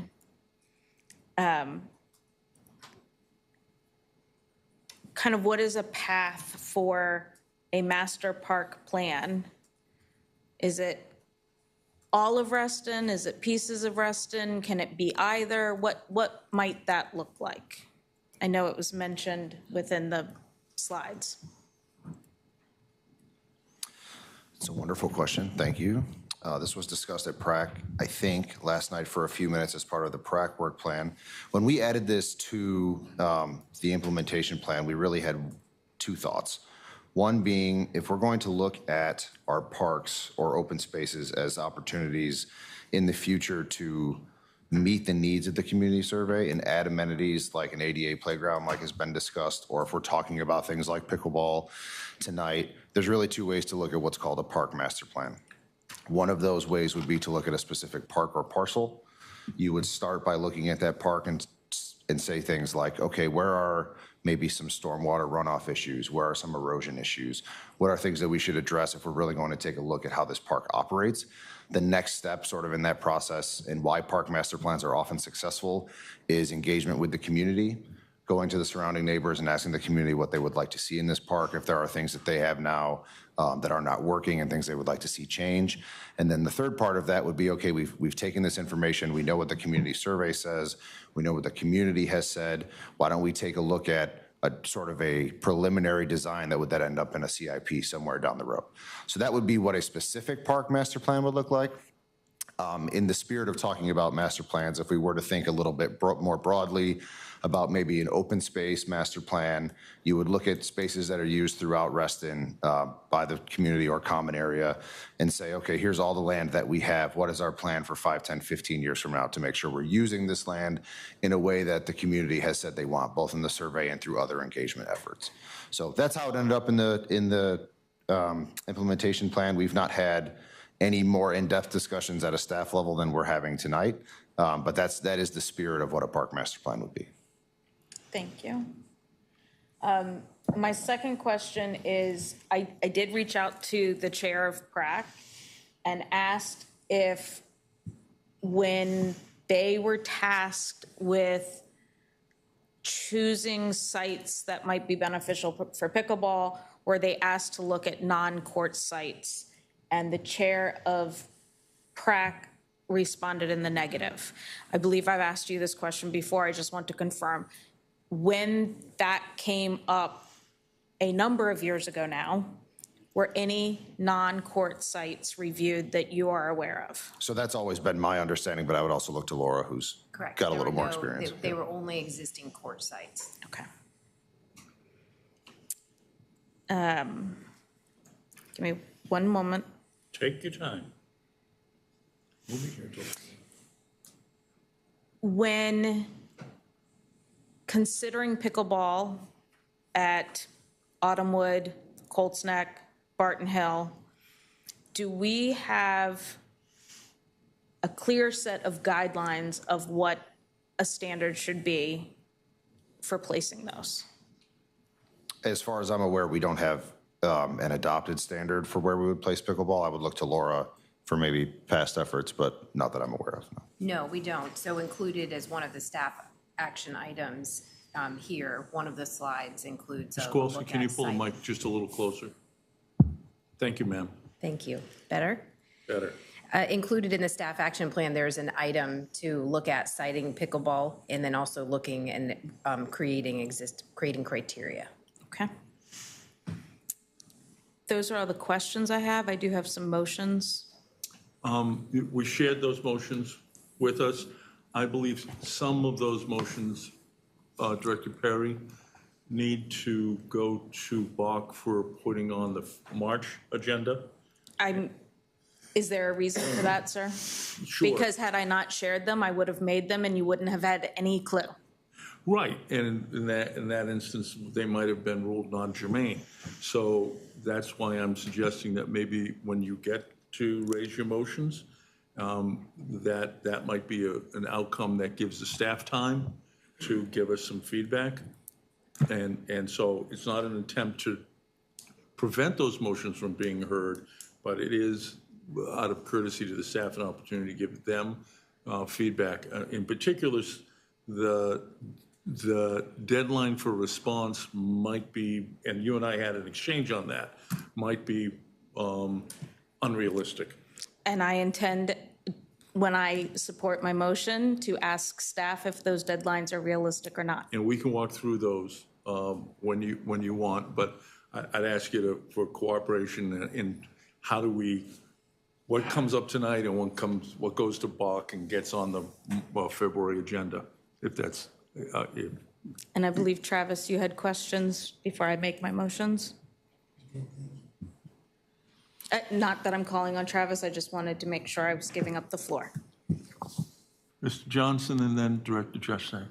Thank you. And then Director Perry. Excuse me. Sorry.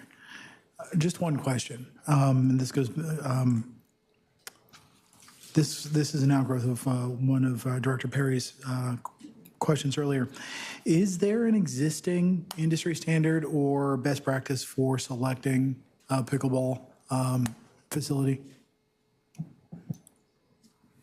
There are standards through the U.S., I'm going to get this wrong, the U.S. APA, which is the United States Pickleball Association.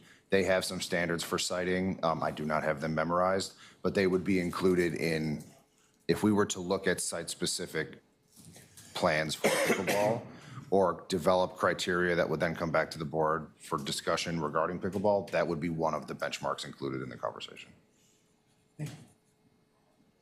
Director Jessak, Vice President Jessak. So I had a couple, mostly related probably to timing. So one of them was, it says staff will explore a court reservation option to be made available for members, but the implementation timeline is 2025. I had asked a question during the budget season because I felt passionately enough to add money to the budget if we didn't have a reservation system, and I believe the answer was that WebTrack has a reservation system in it, we're just not using it, so there was no money needed. So I'm curious as to why we're waiting to 2025 and we can't get that one looked at sooner.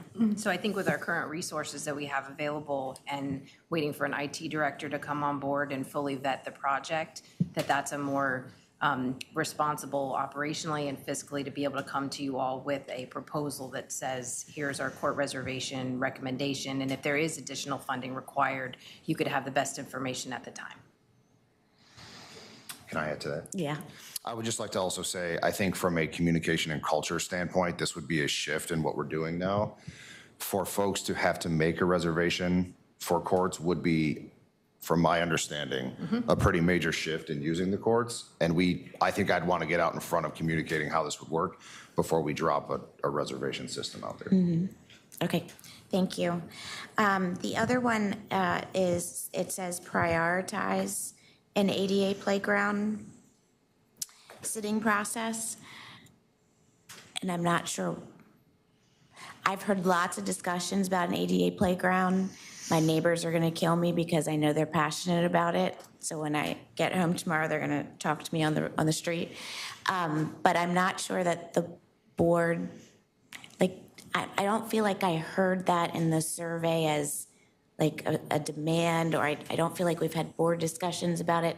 So I'm a little concerned about using the word prioritize versus an evaluation of if it's something that we want as a community and what that cost might mean, or something beyond finding a site and putting in the budget next year. So I just wanted to comment that if you could take that into consideration, that I think the board would probably want a little bit more interaction, or at least I would, on whether that's a project we move forward on, and it might take a couple more meetings to do that. Thank you. But it was in Q4 of 2024 versus the reservation system that I think we've even heard from community members tonight that they're interested in, so. And then I just wanted to caution on using the word insure under the credit card point of sale. There's a lot of liability when it comes to credit cards, and I think beyond having them at facilities. I want to make sure you guys have enough time to evaluate the risks of having credit cards and the training that is going to be required probably of our summer staff that aren't necessarily full-time employees.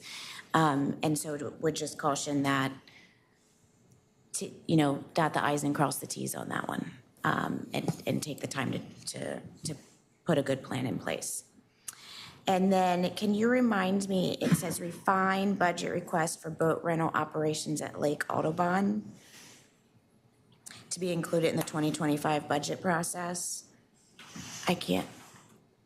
Was that a priority last year? Was where's that one coming from? So in 2023 and in 2024, information was presented on expansion, and we did expand programming. But the original information that was given in those 2 years as an option in the budget included facility information as well for dock, for storage at 2 different locations. Okay, I would maybe recommend adding like a community input process, especially around Lake Audubon, including that as part of it. Because I didn't feel like I heard strongly in the community survey that Lake Audubon was the lake that everybody wanted it at. I'm not sure we heard which lake people wanted it at. I'm assuming you're probably picking Lake Audubon because you feel it's most feasible. But I'd like to see some type of community process included in that one. Yes, thank you. That's all I had. Thank you. Director Petrine. I have a comment on the second question that Director Perry raised, and that has to do, I'm putting on my Larry Butler hat. Larry mentioned... You're so much better looking.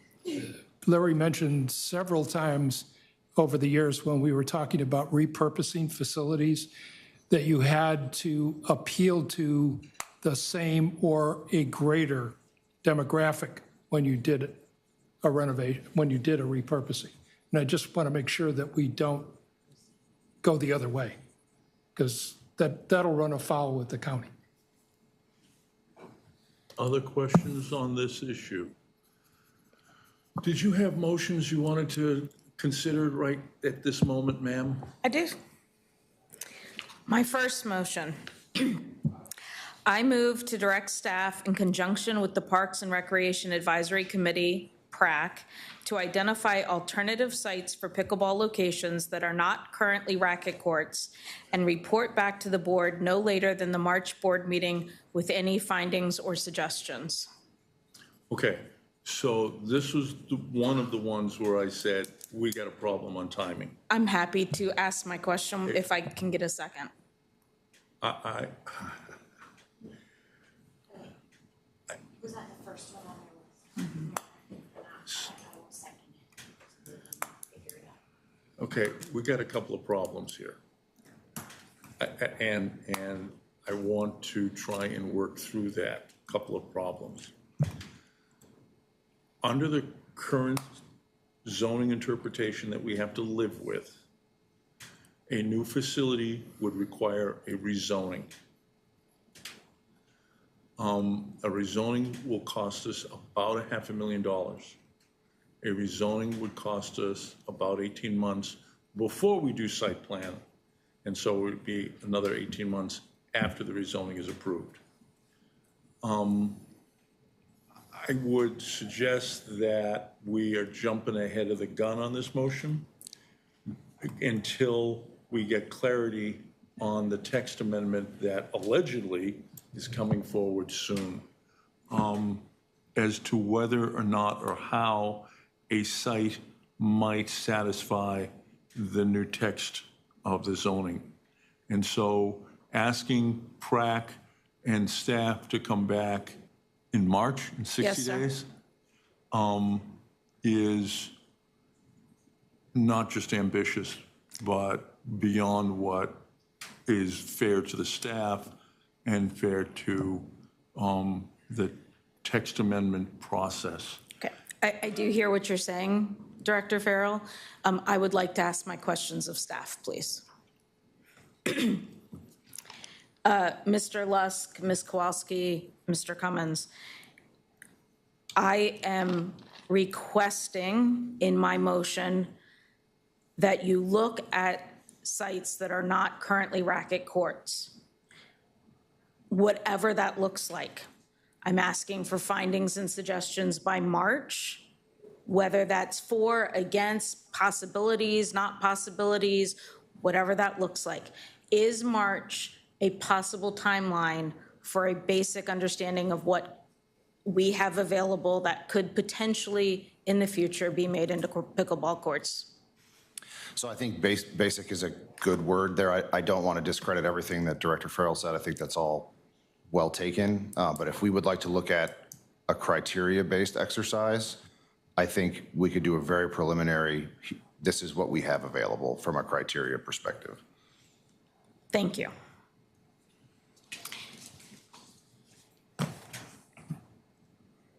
Director Johnson.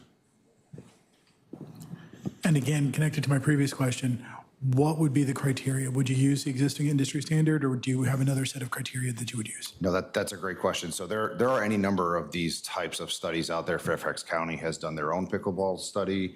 I helped to do one in Arlington.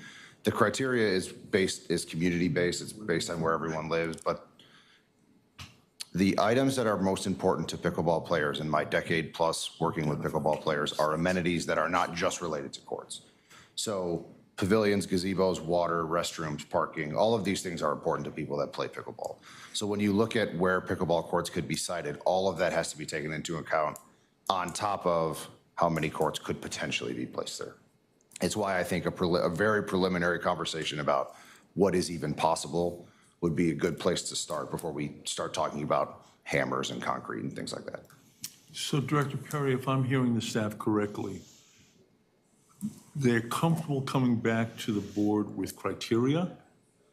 I don't hear the staff telling me that they're prepared to come back to the board with alternatives, identifying alternative sites. That is not what I heard, sir. Mr. Lusk, could you please clarify?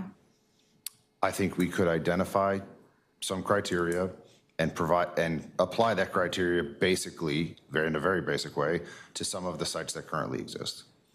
But I'm not sure we would come back with any recommendations other than this is where the criteria may fit. And all I'm asking for is findings or suggestions. And if the finding is there are none, then that is the finding. But that is what I'm asking for, is findings or suggestions of what could be possible. And we're asking PRAC to do that before the March board meeting. I move to direct staff in conjunction with PRAC. If you feel that PRAC is not able to assist with that, then I move to direct staff without PRAC's help. I believe that PRAC would like to be involved. I'm sure they would. And so that is why my motion is as it is written. Okay. Director Johnson? Yeah, and this is a question for Director Perry, so I'm going to direct my question towards the chair. What would be the utility of having a preliminary study, as Peter discussed, rather than an in-depth report that gives us specific new sites? I'm just concerned that we would ask staff to put this report together and, just based on high-level criteria, we don't get anything. But if we'd waited and done an accurately drill down based on real hard data, we would actually get some sites that would give us better locations or actual locations. So I guess my question is really to Peter. Is it a better use of your time, and I'm asking you as a project manager, is it a better use of your time to do an assessment based on in-depth data or based on superficial data? So that's a great question. What I would propose is coming back with something preliminary so that we don't spin our wheels later. The preliminary study would eliminate many of the areas that we would consider anyway. So I do think of just a preliminary, here's what's out there before we drill down any deeper, is a great conversation. I would also just add, since I'm talking, I don't know if we've quite defined what pickleball is in Reston. And I think that's important. I think every community in Northern Virginia has struggled with that conversation for a decade now. Is it an important amenity that we need to have 25 courts? Do we need any courts? Is it okay that there's some courts that the county has? Does Reston need to provide more than we are? We haven't answered these questions in my opinion. I've seen some of the work from the Recreation Facilities Working Group. I think it was great work. I think getting a basic understanding of what we think pickleball means in Reston is important.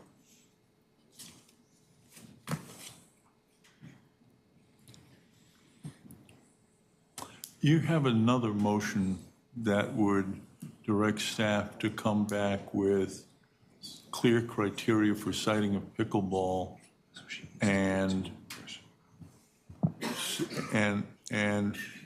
that would be in Q2 of 2024.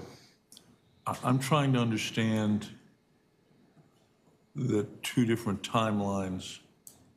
I believe that my second motion, which I have not yet made, Understood. Is part of Director Johnson's discussion of a clear criteria would be a deeper dive, and I am not asking for that deeper dive by March. I would be asking for it, should I make my second motion by Q2 of 2024? Because it seems to me that these two motions may be backwards. If you would prefer that I make them in a different order, sir, I can do that. No, ma'am, I'm not in the order that they're adopted, but in the deadlines that they're imposing. Okay, let me ask a question of Mr. Lusk.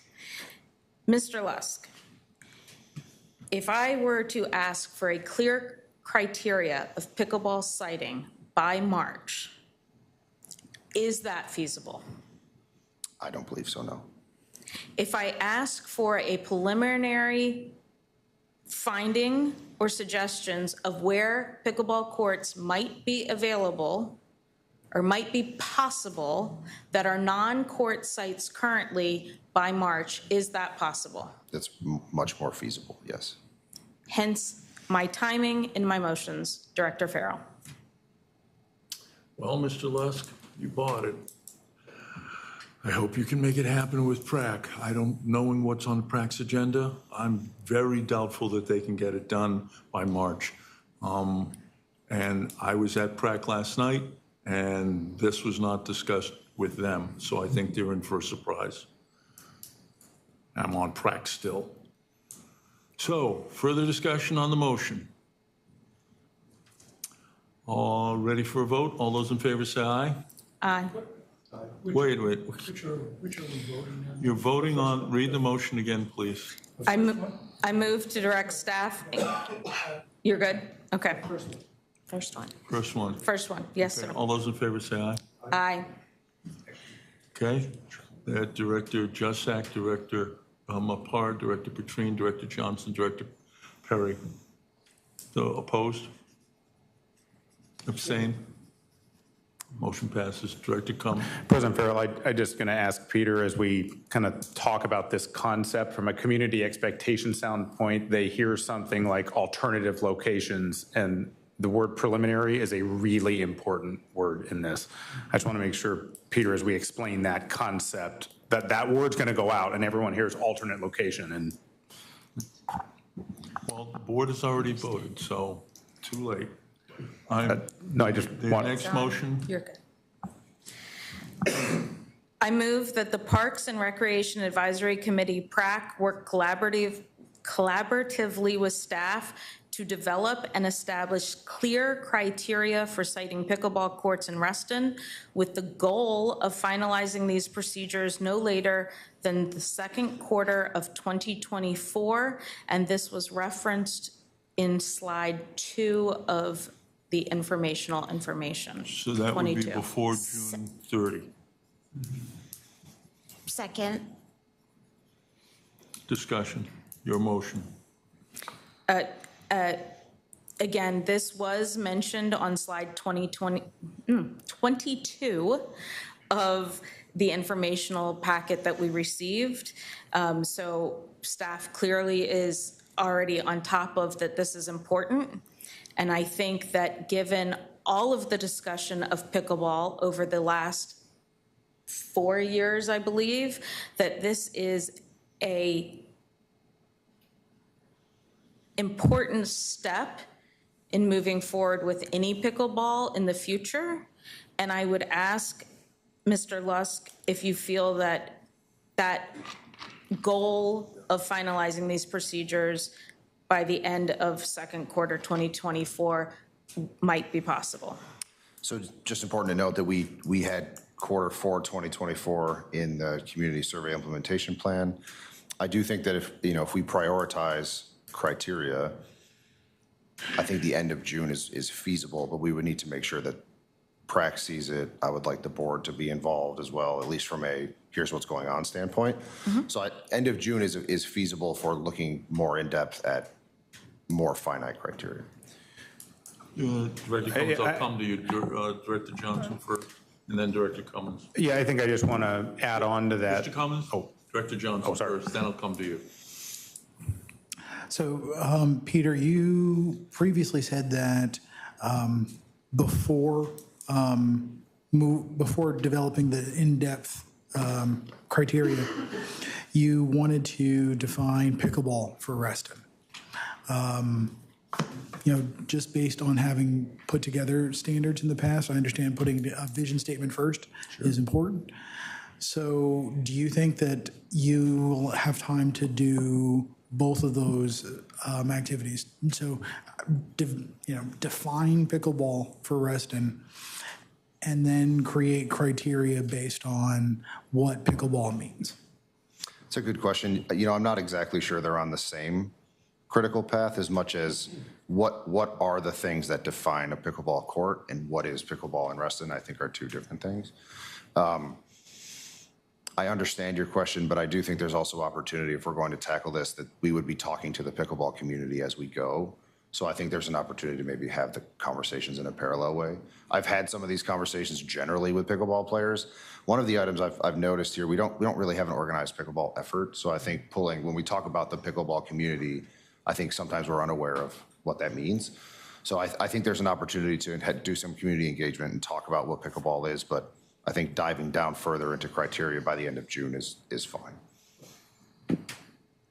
Further discussion, Mr. Cummins. Yeah, I just wanted to maybe add on to Peter's answer around overall timing to Director Perry. I think there are a number of competing priorities that the board has already asked for, and I think Mr. Lusk is probably correct, I'm going to assume, in his technical assessment of this one, but when put against something else that I'm thinking of long lists that I don't have in front of me that say something will be done by March and something else will be done by April, and as the board needs to make decisions on those things or additional work, I just want to caution the board, on the specific due dates, and we'll be back if there's a prioritization, issue. So right now we're sort of answering, can you do this? That's based on how long it takes to do this, not in totality with other things we've already committed to. Further discussion on the motion? Hearing, seeing none, all those in favor will say aye. Aye. Director, okay, it's unanimous as well as President. And I have one final motion.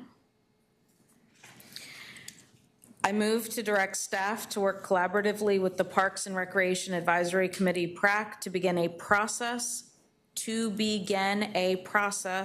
for master planning Reston Parks and report back to the board prior to the next budget cycle. We actually had a conversation about this last night at PRAC. Is there a second to the motion?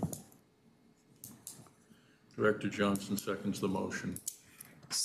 Director Cummins, oh, wait a minute, you get to speak to your motion first. Go.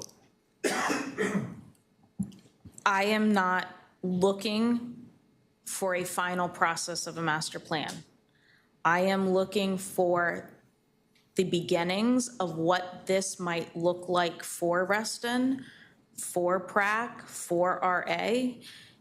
I am also recognizing that this was discussed on slide 18 of the informational packet, and I would like the beginning process to come back prior to the next budget cycle so that should we need to look at funding something regarding master planning, we would have some information available to us. Is Mr. Lusk and Mr. Cummins, do you think beginning that process would be possible prior to the next budget cycle? I think coming back in, let's call it August, with what a master plan process could look like is totally feasible. A master planning process by itself could be multiple years if this is system-wide. What I think is most important about talking about a master plan is we've done what usually starts this process, which is we listen to what the community said about the amenities that we have. Usually that's a kickoff to what are the plans that come after that to implement what we've heard from the community. So I think talking about what a planning process could look like in August is very feasible.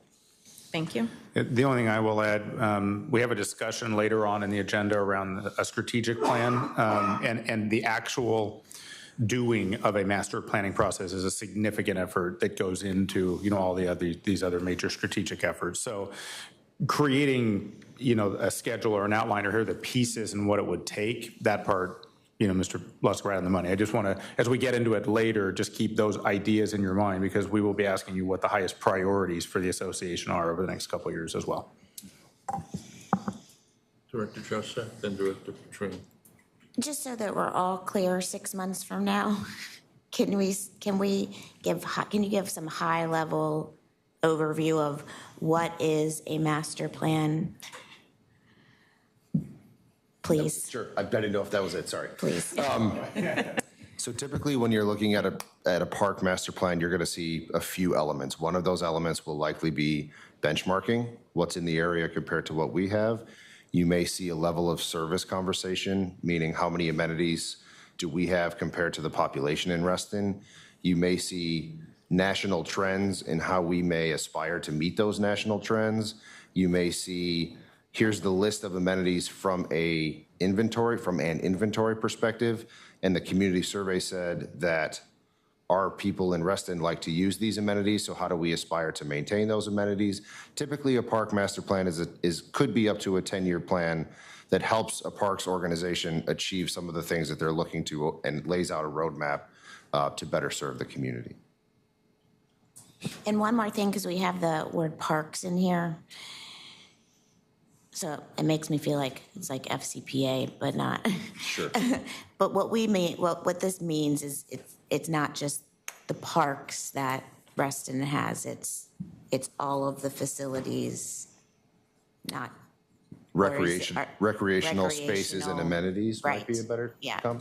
So can we clarify that's what we're intending by the word parks? Okay, thanks. Certainly. Director Flashman. Okay. Oh, I'm sorry. Director Petrine first, then Director Flashman. I just have one comment. Remember, the budget cycle starts in June. Thank you, Bob. Not in August. Thank you, Bob. If you're going to target this, you could leave a placeholder in the budget, but to expect this all to pile on and as we tend to do, I think is a mistake. And I would prefer that it be done thoughtfully and third quarter, beginning of third quarter. May I respond? I would be happy to put a slightly different date. My thought process here was that it was prior to our finalization of the budget and therefore at some point during our conversation of the budget. So I'm happy to put a different language here, but my request is that we get the beginning process for master planning of Reston amenities, facilities, parks, open spaces. Please feel free to wordsmith that prior to the finalization of the next budget cycle. Does that work better? As long as we emphasize planning and not spending. Yes. Director Flashman. I have a question regarding how you expect to fit in the recommendations that might be forthcoming from the Lakes Equity Working Group in December, which is the timeline by which they're destined to respond to their report to the board and how that might work in. And to give you some idea, we have walked around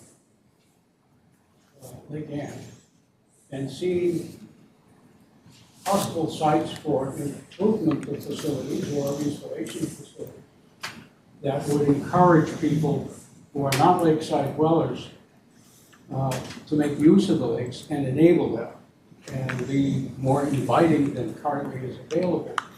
And we would suggest that some of those should be taken into account, not necessarily for 2025.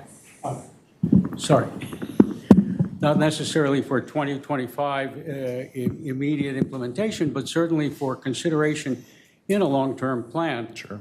And the committee has just gotten started. The working group has just gotten started. We've had 2 meetings, and we will have meetings on a monthly basis at a minimum throughout the term. And we now have in process the development of a work plan that will look at the 2 major issues that were asked to be looked at by the board, and that is current usage by underserved groups and policies and recommendations for implementation of those policies. And obviously that would be the latter part where we would make recommendations for actual things to be undertaken to encourage the use and enable a greater amount of use of the lakes. So how would that fit in? It's a great question. So typically master plans, well, so we would be talking in the fall about bringing the framework for what a master plan would look like. What I would anticipate is something that looks like include recommendations from the Lake Equity Working Group into a possible new master plan. I would also want to come to the group. I know you're trying to get me to come to Lake Equity Working Group. So I will come to the working group and we can discuss what a master plan would look like and how those recommendations could work its way in. Director Joshua. So I feel comfortable with the motion because it uses the words begin a process versus, I just want the assumption not out there that we're going to get a master plan during this budget cycle, that we're beginning the process. And so I find that there's opportunity as we go through it until we rubber stamp and say, yes, that's our master plan process, we approve it. But I can't remember, maybe Brittany can help me if I seconded this motion or if it was Travis. But I might suggest that we change the word prior to during to kind of satisfy the very early stage at which RA begins our budget process during the year. And I'd be happy to adopt that if you would, but I don't, it might have been Travis that. Okay, Travis, I'm suggesting the word, instead of prior to the next budget cycle, during the next budget cycle, to aid the board in understanding that June is probably too early since that's when we begin our budget process. But up to you two to. Well, decide. actually, somebody needs to make the motion to change that. I hear you're making that motion. Is there a second to that motion? Second. Second to the motion. Okay. Any discussion further on your motion? No. To amend the main motion? Hearing and seeing none, all those in favor will say aye. Aye. All right, that motion passes unanimously of all the president's Was that the vote of the, we were That's on the amending it, amendment. or is That's that? only right. on the amendment. Yeah. So the main motion is changed to say during. Would you like me to read it again, sir? No, I think Brittany's got it. Is anybody else, because I have some thoughts on this, but I want everybody else to have a chance to speak. Okay, so Peter, last night we had a conversation about this very topic. We did. And the PRAC did adopt a work plan that they're wordsmithing and bringing to you all. And this ain't in it. The conversation at PRAC focused around the idea that the master planning of all 1,350 acres would be something that would be a years-long effort. And even if all we're talking about is the how, not the what, this will be a surprise to them. the consensus was among the PrAC members was that, and Ms. Kowalski was there too, is that taking small bites was something that was doable as opposed to doing a global master plan. At the end of the day, I know staff is going to do a lot of the work, but this is asking volunteers to do an enormous amount of work if we're talking about a global master plan. I think it's really ambitious, but I don't want all the members but one of PrAC to quit when they get handed this monument of an exercise. So anyway, I'd ask you to take that in consideration when you vote on this motion, because it's a huge undertaking, and I've done it for other jurisdictions and other locations, and if you're talking about doing it on a community-wide basis and coming up with one plan for a community-wide basis, it's not going to be, you're not going to get anything done during the remainder of my term. Director Flashman, then Director Perry. I'd like to suggest the possibility, thank you. I'd like to suggest the possibility that we defer action on this motion until such time as further consultation with PrAC is conducted regarding this motion and the possibility of undertaking the work, so that we have a realistic approach to whether this is feasible or not. That's a motion to defer to a date certain of? March. I'm sorry? March board meeting. March board meeting. Is there a second to that motion? Second. Second by Director Petrine. You want to speak to your motion? I think in light of what you're saying, that the PrAC has apparently not been consulted or involved in the development of this idea, which I do not say is a bad idea. I think it's a good idea. But if they are to be integrally involved in the development of that master plan, they need to think about how it's going to be conducted and how they are going to be involved in it and the resources that will be necessary in order to undertake it. And that requires some bit of consideration. And so rather than throwing this at them unwarned, I think it would be better to consult with them. So I heard your motion, I think, to defer consideration of this to the March meeting and to refer the motion to the next PrAC meeting. Yes. For their consideration in developing their work plan. Yes. Did you catch that, Brittany? Sure did. Director Perry, you want to speak to the motion? I'm speaking to mine, not Director. No, the motion pending is his motion to defer. You want to speak? I would prefer, sure. I do not think that deferring this to March is necessary due to the fact that this is not asking PrAC or staff to come up with a master plan. This is specifically asking PrAC and staff to begin a process. What does that process look like? And report back to the board. This is not during the next budget cycle. So sometime between now and I believe November is when we kind of finalize things. So this is not a do it tomorrow. This is you have months to do this, and it is not bring us a master plan. It's what does the process look like? What would everyone need to move forward with this? What is the overall picture of what this master plan process would look like? So I would request that the board not defer this in the fact that we do have time. They're not being tasked to do it tomorrow. They're just being tasked to discuss, to collaborate with each other, and come back to the board with what that process would begin to look like. Director Johnson? Thank you.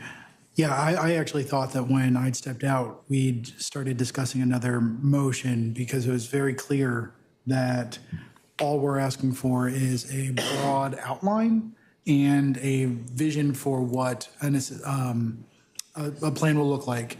Because, as they said earlier, as Peter and I believe Mac said, this is extremely preliminary, and we're developing the plan could potentially take years, and I think everyone understands that. Like, that's not a task that everyone who right here understands that.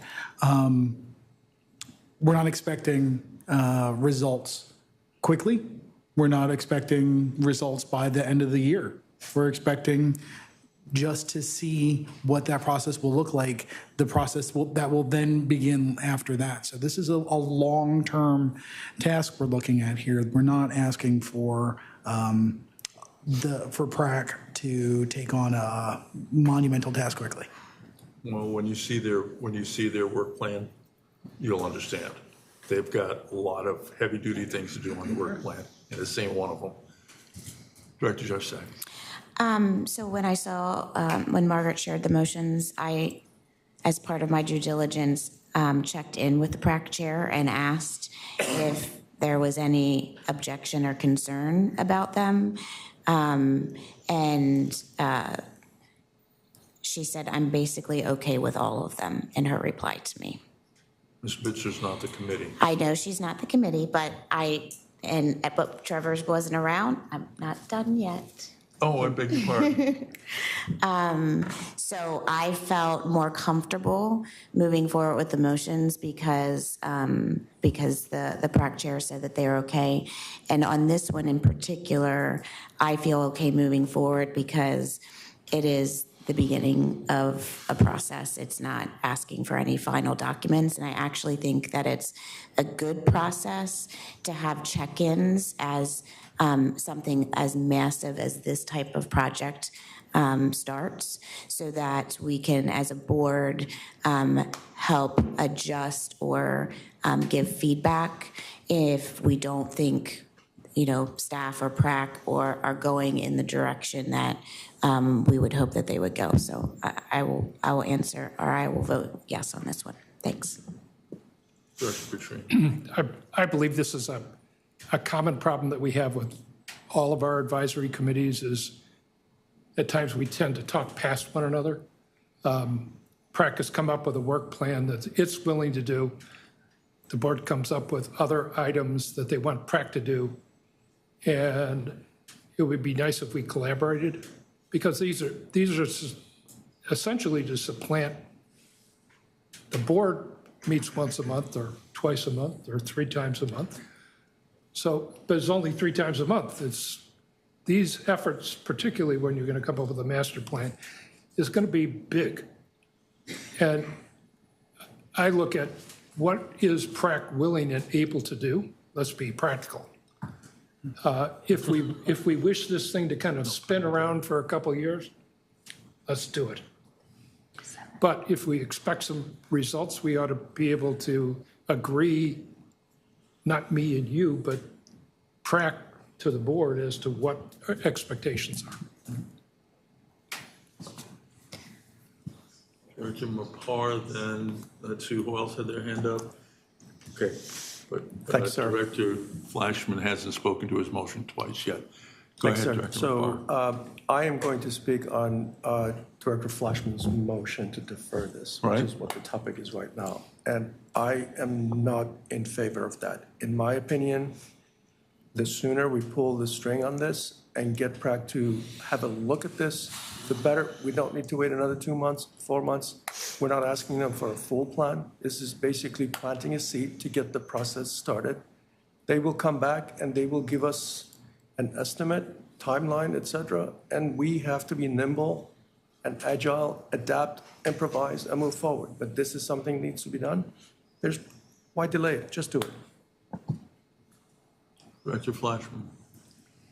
I think that it's necessary to consult with PRAC and have PRAC take a hard look at this and understand how it is that they will integrate it with what they are already planning to undertake, and for them to come back to us. March is chosen as an end date for them to come back to us, not the earliest date, and if they can manage it quickly, that's fine, then they should come back sooner. But I think it is necessary to give them the opportunity to consider it as a group and understand their resources and how they will manage it over time to get done what they are going to suggest to us, in addition to conducting the initiation of a master plan and how they will undertake that as well. So that is the reason for the motion I made. Further discussion on the matter? Director Perry, did you want to be heard? Yes, sir. I wish our board liaison for PrAC was here tonight so I could ask him. Instead, I will take my question to Director Farrell. If I recall, all of our groups provide working plans for the board to approve. Is that correct? Yes. And okay. They developed one last night that they're going to present to you. So, I do not see why we cannot vote on this, the deferment, and the original motion as amended, when we're ultimately going to look at PrAC's work plan and say, this is important, we'd like you to pivot here. Therefore, I ask my fellow board members not to defer on the motion as amended. Further discussion on the motion? Hearing and seeing none. All those in favor of the motion to defer will say aye. Aye. Clarification. Sir. This is Director Fleshman's. It's Director Fleshman's motion to defer and refer the issue to PrAC. So those in favor will say aye. Aye. Aye. Those opposed? All right, Director Fleshman, Director Petrine vote aye. Director Juszak, Director McCarty, Director Johnson, and Director Perry vote no. We're back to the main motion. The motion as amended. Is there any further discussion on the motion? Hearing and seeing none, all those in favor will say aye. Aye. Director Juszak, Director McCarty, Director Johnson, Director Perry. Opposed? Director Petrine, Director Fleshman. Motion carries. Hopefully they don't resign. Next, what do we got? I think you had 3 more motions, I think. I do not have any additional motions for agenda I. Thank you. All right. I need a motion for executive session. Motion to move. For the purpose of? Contractual matters, covenants committee appeal. And sound study. And consultation with council. Second? Second by Director McCarty. Any discussion? Hearing and seeing none. I have a question. Sir? We have before us the, following the executive session, the issue of Barton Hill and pickleball. Does it make sense? I don't know how long the executive session will last. Do you have any sense of how long it may last? It may go on for a while. We have a number of items to discuss in executive session. Would it make sense to deal with the question of Barton Hill first? And since we have a number of people in the audience? Director Fleshman, I think there's matters that need to be discussed about Barton Hill in executive session. Okay. The motion has been made to go into executive session for consultation with counsel, contractual matters, and the Covenants Committee appeal. All those in favor will say aye. Aye. Director Juszak, Director McCarty, Director Johnson, Director Petrine. Opposed? Director Perry. Abstained. Director Fleshman. All right, we're in executive session.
Hello. This presentation includes action steps for the implementation for the results of the 2023 Community Survey in 2024 and beyond. The Community Survey Executive Summary provides insights to the key findings by RA members who have indicated they greatly value pathways and pools and would like to keep and maintain existing facilities, but with expanded hours, especially pools. The Community Survey Implementation Plan provides action steps for staff to execute the key findings of the Community Survey in 4 categories: staff action, responsible departments, associated committees, and implementation timelines. This is a sample implementation plan, which includes those 4 main categories: staff action, responsible departments, associated committees, and implementation timeline. The staff action is simply the action that staff will take to support the key findings of the community survey results. The responsible departments are internal to Reston Association and will drive forward that action. The associated committee or committees will receive either an informational update as the action progresses or be included for discussion and ask for advisement. Finally, the timeline. This could potentially vary based on the type of staff action and project. The following slides include initial action steps to support the key findings. It's important to note that the community survey results will continue to inform the association beyond this initial plan. This initial plan is responsive to those key findings that members care most about. The first key finding: members who use Reston Association's Parks and Recreation facilities are most satisfied with RA and the related value of their assessment. To support this, the staff action is to continue to maintain facilities at a level that is conducive to use for all members.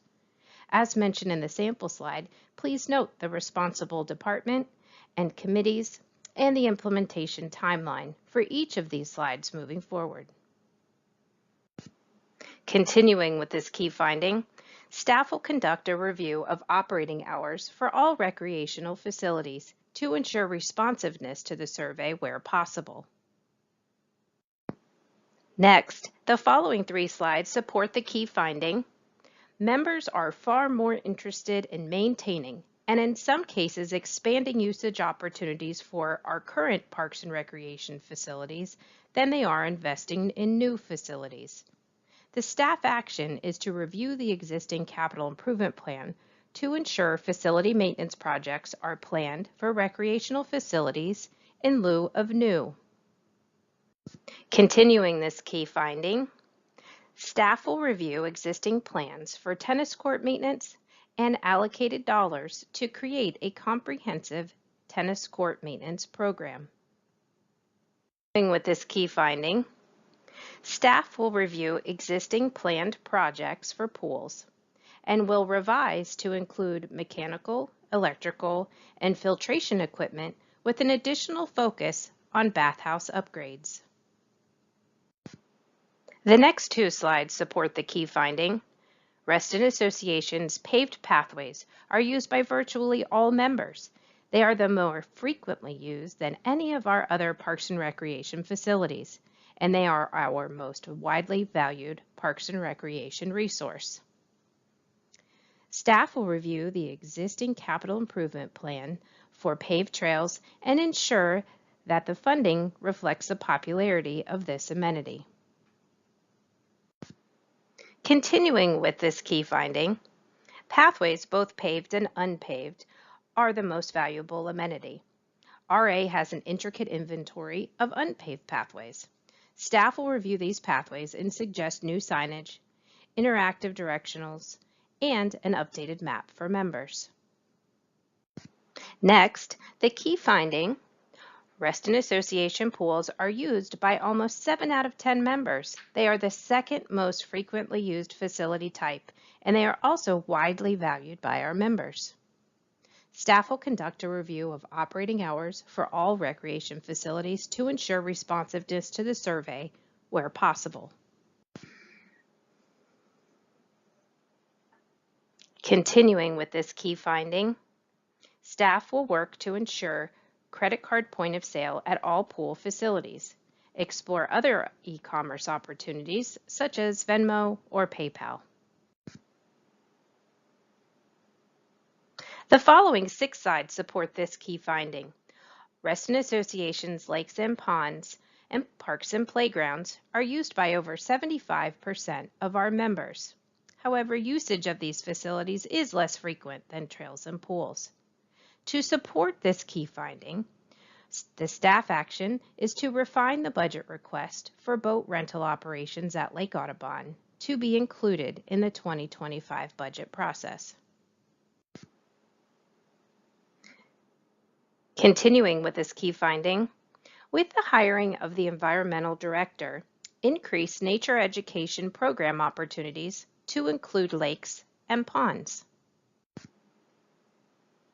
Continuing with this key finding, expand member access to launch their own boats. Evaluate previous recommendation from the Parks and Recreation Advisory Committee and work with the Lake Equity Group and provide a recommendation for 2025. Continuing with this key finding, the staff action is to conduct an exercise to review recreation area parks in Reston and evaluate the opportunities for a parks and open space master planning process. An additional staff action for this key finding is to include, as part of the playground or tot lot replacements, conduct community engagement regarding equipment at some of the playground renovations.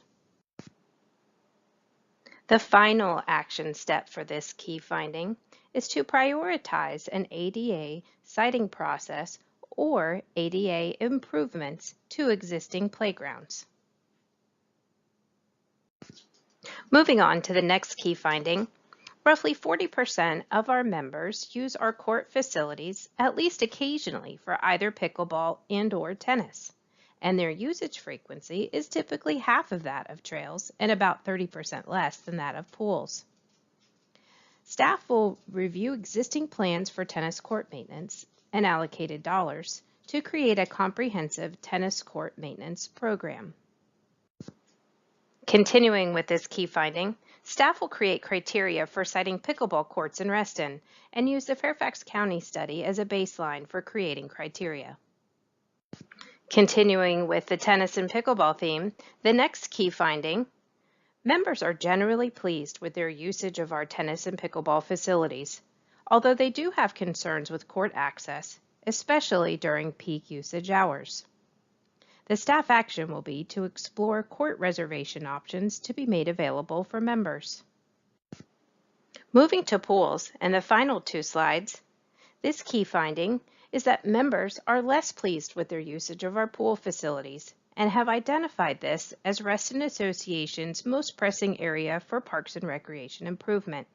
Their concerns are predominantly related to the limited current pool schedule, length, and hours.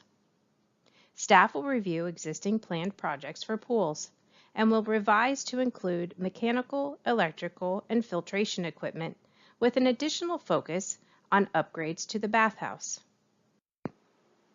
Finally, staff will conduct a review of operating hours for all recreational facilities to ensure responsiveness to the survey where possible.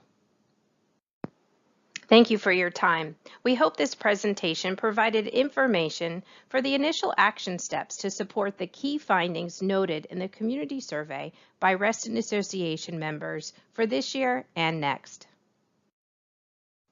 Staff will review existing planned projects for pools and will revise to include mechanical, electrical, and filtration equipment with an additional focus on upgrades to the bathhouse.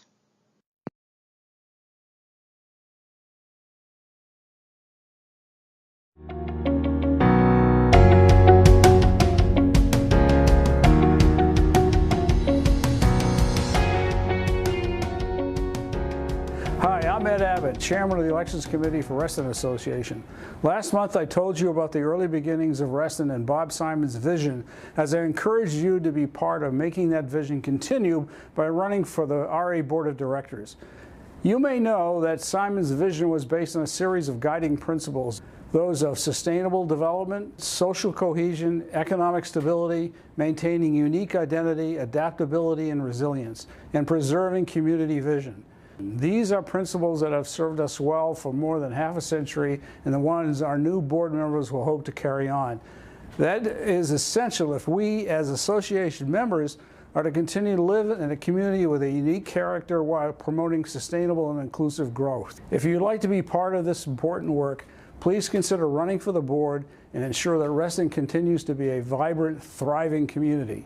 To learn more about the election process, join us virtually at the January 16th election information session from 6 to 7 p.m. on Zoom. This link and additional election materials can be found in the description section of this video.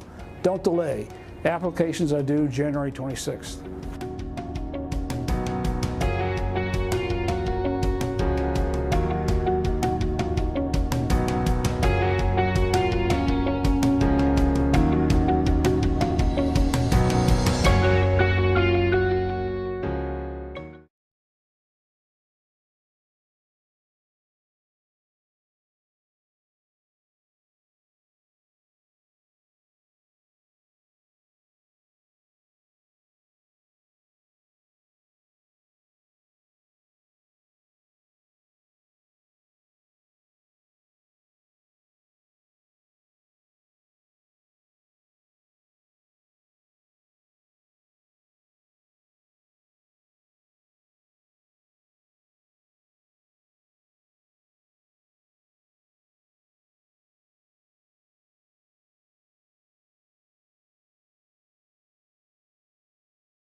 and see what we want to do about Barton Hills so that people can go home. But before we do that, I need two motions, a cleansing motion and a motion to amend the agenda. Go ahead. I move that the Reston Association Board of Directors certifies to the best of each member's knowledge that only those matters appropriate for executive session of consult with counsel, and That's it. that was it. Right. We're discussing. Were discussed or considered by the board during executive session. Do I have a second by Director Petrine. Discussion, hearing and seeing none. All those in favor say aye. Aye. That's unanimous of all those present and voting. You have a motion to amend the agenda. Motion to amend the agenda. Item K prime after Barton Hill Court renovation study to add an executive session on contractual matters, Covenant Committee Appeal Colson Cluster, and Consultation with counsel. Consultation with counsel. Mr. Chair, don't we have a J prime that deals with the legal committee? We do. Yeah, so it would be, how do I put something in front of J? 2. J prime 2? J squared. To rename, or to move legal committee to K prime 2. Okay. Moving on. We got that. Is there a second? Second. Discussion, hearing and seeing none. All those in favor say aye. Aye. That's unanimous. Okay. Barton Hills. I believe Director Perry had a motion that she had advised us of. I do.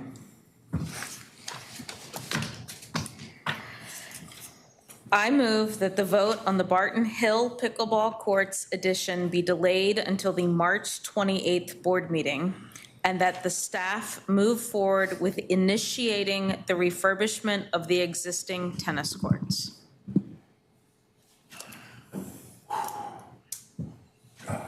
Is there a second?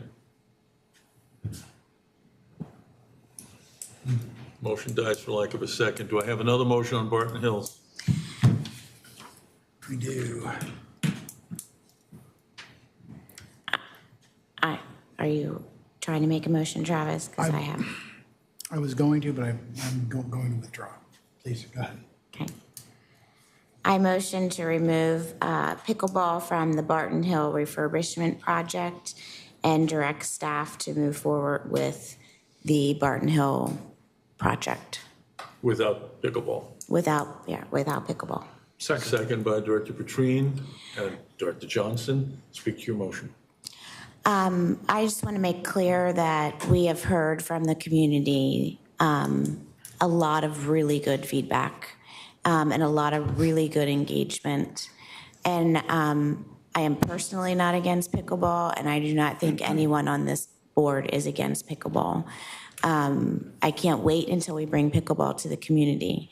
But when I first I first brought a motion, which was before we funded this Barton Hill replacement project, the reason I asked to defer it from the budget that year is because I felt like we really needed a community engagement process, and we needed to define what pickleball meant to Reston Association and its members.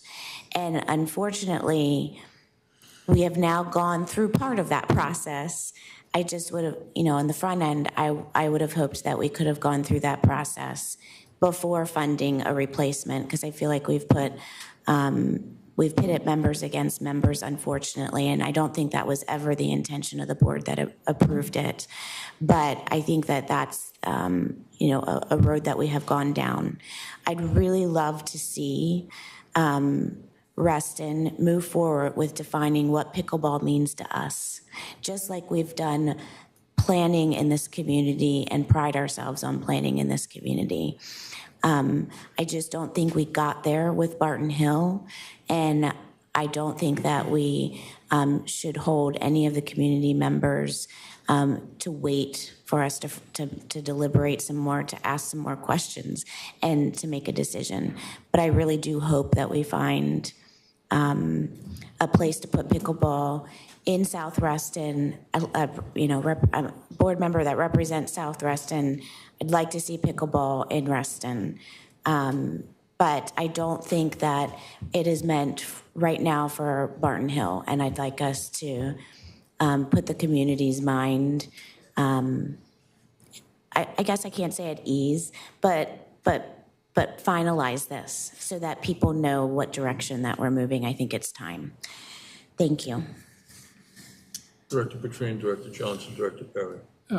While I voted for the original renovation of Barton Hills as a tennis facility with lights, I'm voting against the addition of pickleball to Barton Hills in favor of the interests of the surrounding community. Director Johnson. While I appreciate the needs of the pickleball playing community, and I hope one day to have a sport with which I'm that passionate, I have to be sympathetic to the needs of the people who actually live in the community. So I'm therefore voting against pickleball in Barton Hill. Director Perry. In respect to my fellow board members and all of our community, both pickleball players and those at Barton Hill, I will not vote yes on this matter, only because I have specifically stated multiple times that we need to have an alternative before I'm willing to vote no. In my previous motions under agenda item I was searching for that alternative. So I will not vote no on this. Director McCarty. Thank you, President Farrell. This is a very difficult decision for me. I'm a sports enthusiast myself. I appreciate anybody who does any kind of sports, whether it's pickleball, soccer, basketball, anything. And I think people really care about doing the type of sports that they want to do. I am 100% in favor of pickleball for Reston. I think there are a number of challenges that we're facing with regards to the issue at hand. One is we are serving the community. We have to be responsive to the member needs. This is not just serving a couple people. The community in the Barton Hill area has major concerns about parking, security, noise, and everything else. The pickleball community wants pickleball. The majority of the people who are in favor of having pickleball in South Reston happen to be outside of the Barton Hill area. So that poses a major dilemma there. What do you do there? At the end of the day, my judgment is that I have to respect the wishes of the community where those courts are going to be built. The last piece that I would say is I was concerned, actually learned that when looking at locations, only Barton Hill was looked at. There were no other locations investigated, looked at, and I'm glad that our president and his COO are going to take it upon themselves to look into what other facilities might be available. With that in mind, I think because this is a long-term decision that will have to last, I think we have to be a little bit cautious here and not just jump the gun and build something that might be good, and then we're going to get people kind of concerned about noise, this, that, and so on, pitting one community against the other. It's not going to work. I've seen it on soccer fields and other places. It's not a pleasant feeling. So all of those reasons really lead me to vote against this. So I'm going to be voting no. Anybody else? Okay, I'm going to call a vote in a second. I am disturbed by some of the comments I've heard in the last 10 minutes. Anything we do here is going to upset the neighbors. This board member is never giving the neighbors a veto over the recreational facilities that we provide to 63,000.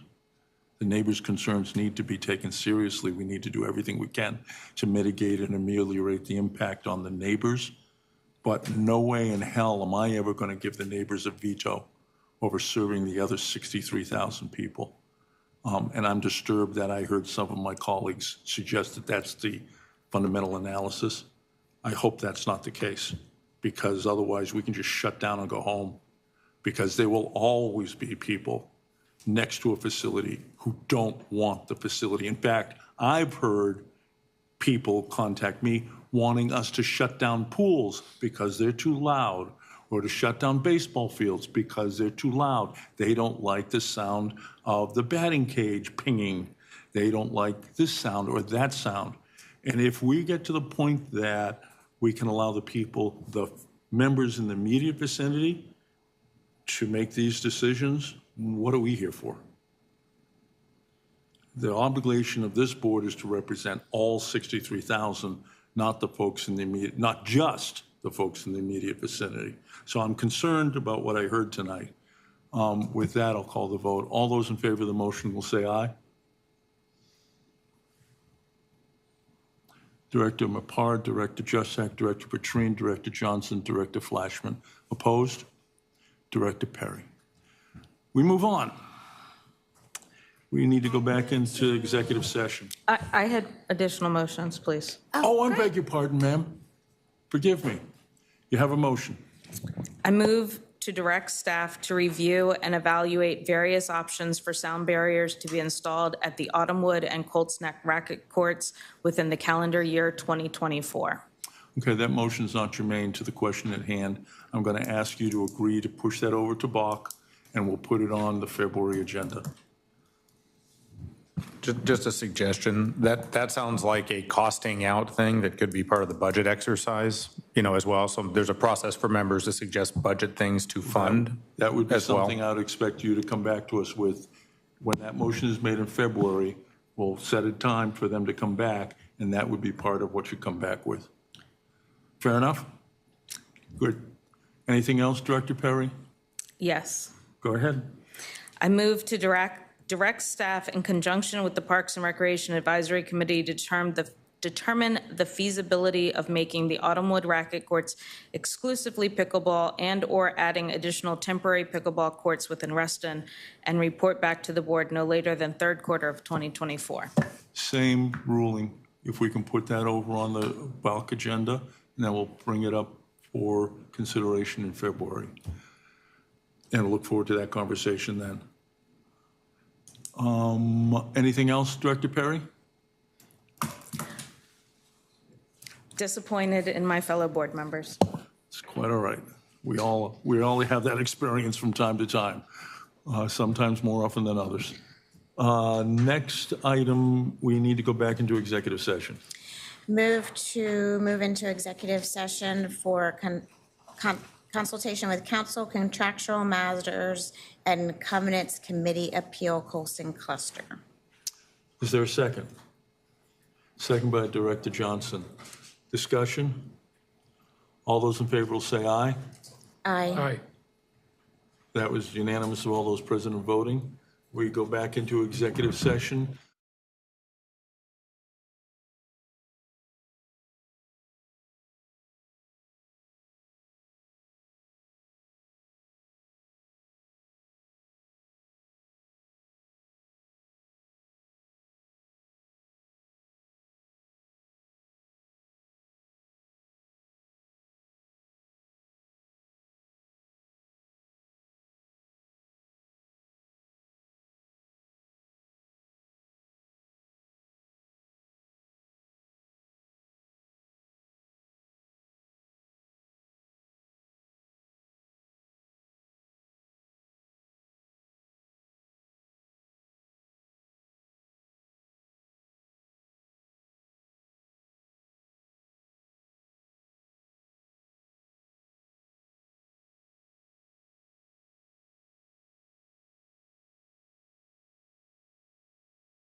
And Vice President Chuck has motions. Motion to extend the meeting till midnight. Second? Second. Second by Director Mapar. Discussion? Hearing and seeing none. All those in favor will say aye. Aye. Director Johnson? Okay. So in favor, Director Perry, Director Flashman, Director Petrine, Director Mapar, Director Chuck. Opposed? Director Johnson. Motion passes. Next. Move that the Reston Association Board of Directors certifies to the best of each member's knowledge that only those matters appropriate for executive session of contractual nature involving a covenants committee appeal and consult with counsel were considered by the board during the executive session. Second by Director Johnson. Discussion. Hearing and seeing none. All those in favor say aye. Aye. It's unanimous of all those present and voting. Next. Move that in accordance with the association's policies on purchasing and procurement to approve the contract with Welch Tennis Courts Incorporated for construction services related to the renovation of the Glade Clay Tennis Courts in the not-to-exceed amount of $678,000. Second. Second by Director Mapar. Discussion? Hearing, seeing none. All those in favor will say aye. Aye. It's unanimous of all those present and voting. Legal Committee? Move to defer the Covenants Committee appeal brought against Colson Cluster Association till the May 2024 board meeting. Is there a second? Director Petrine seconds. Is there discussion? Hearing and seeing none. All those in favor will say aye. Aye. That's unanimous of all those present and voting. You voted aye. Aye. Yes. Thank you. Move to approve the legal committee recommendations with the exception of 1A. On what property? 2335 Emerald Heights Court. Is there a second? Second. Second by Director Petrine. Discussion? All those in favor will say aye. Aye. That's unanimous of all those present and voting. Do we have a motion on the other property?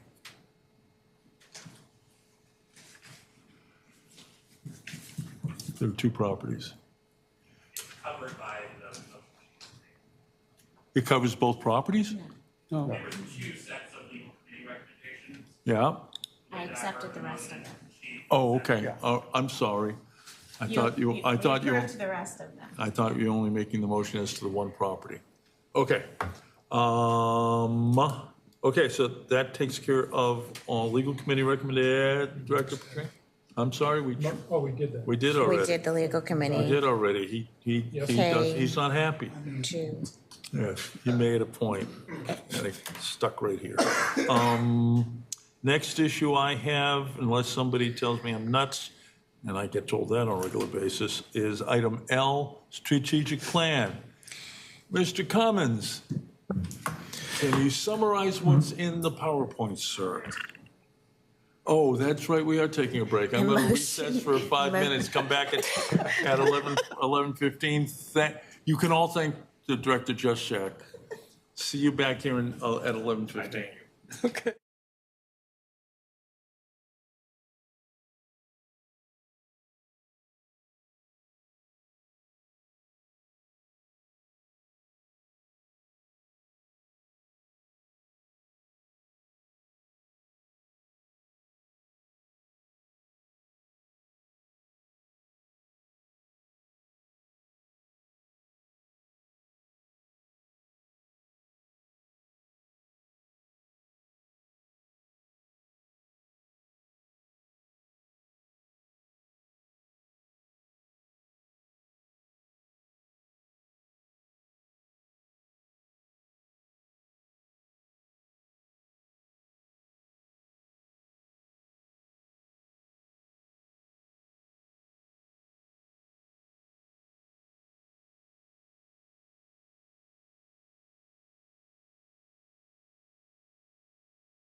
I'm waiting for Sean to tell me that I'm good to go.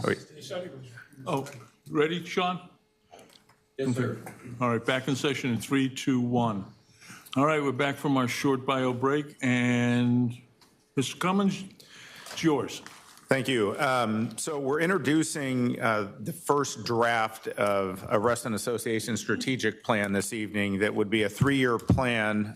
Hopefully, my objective would be to have this adopted sometime in the next couple of meetings, and it would run from that point 24, 25, and 26.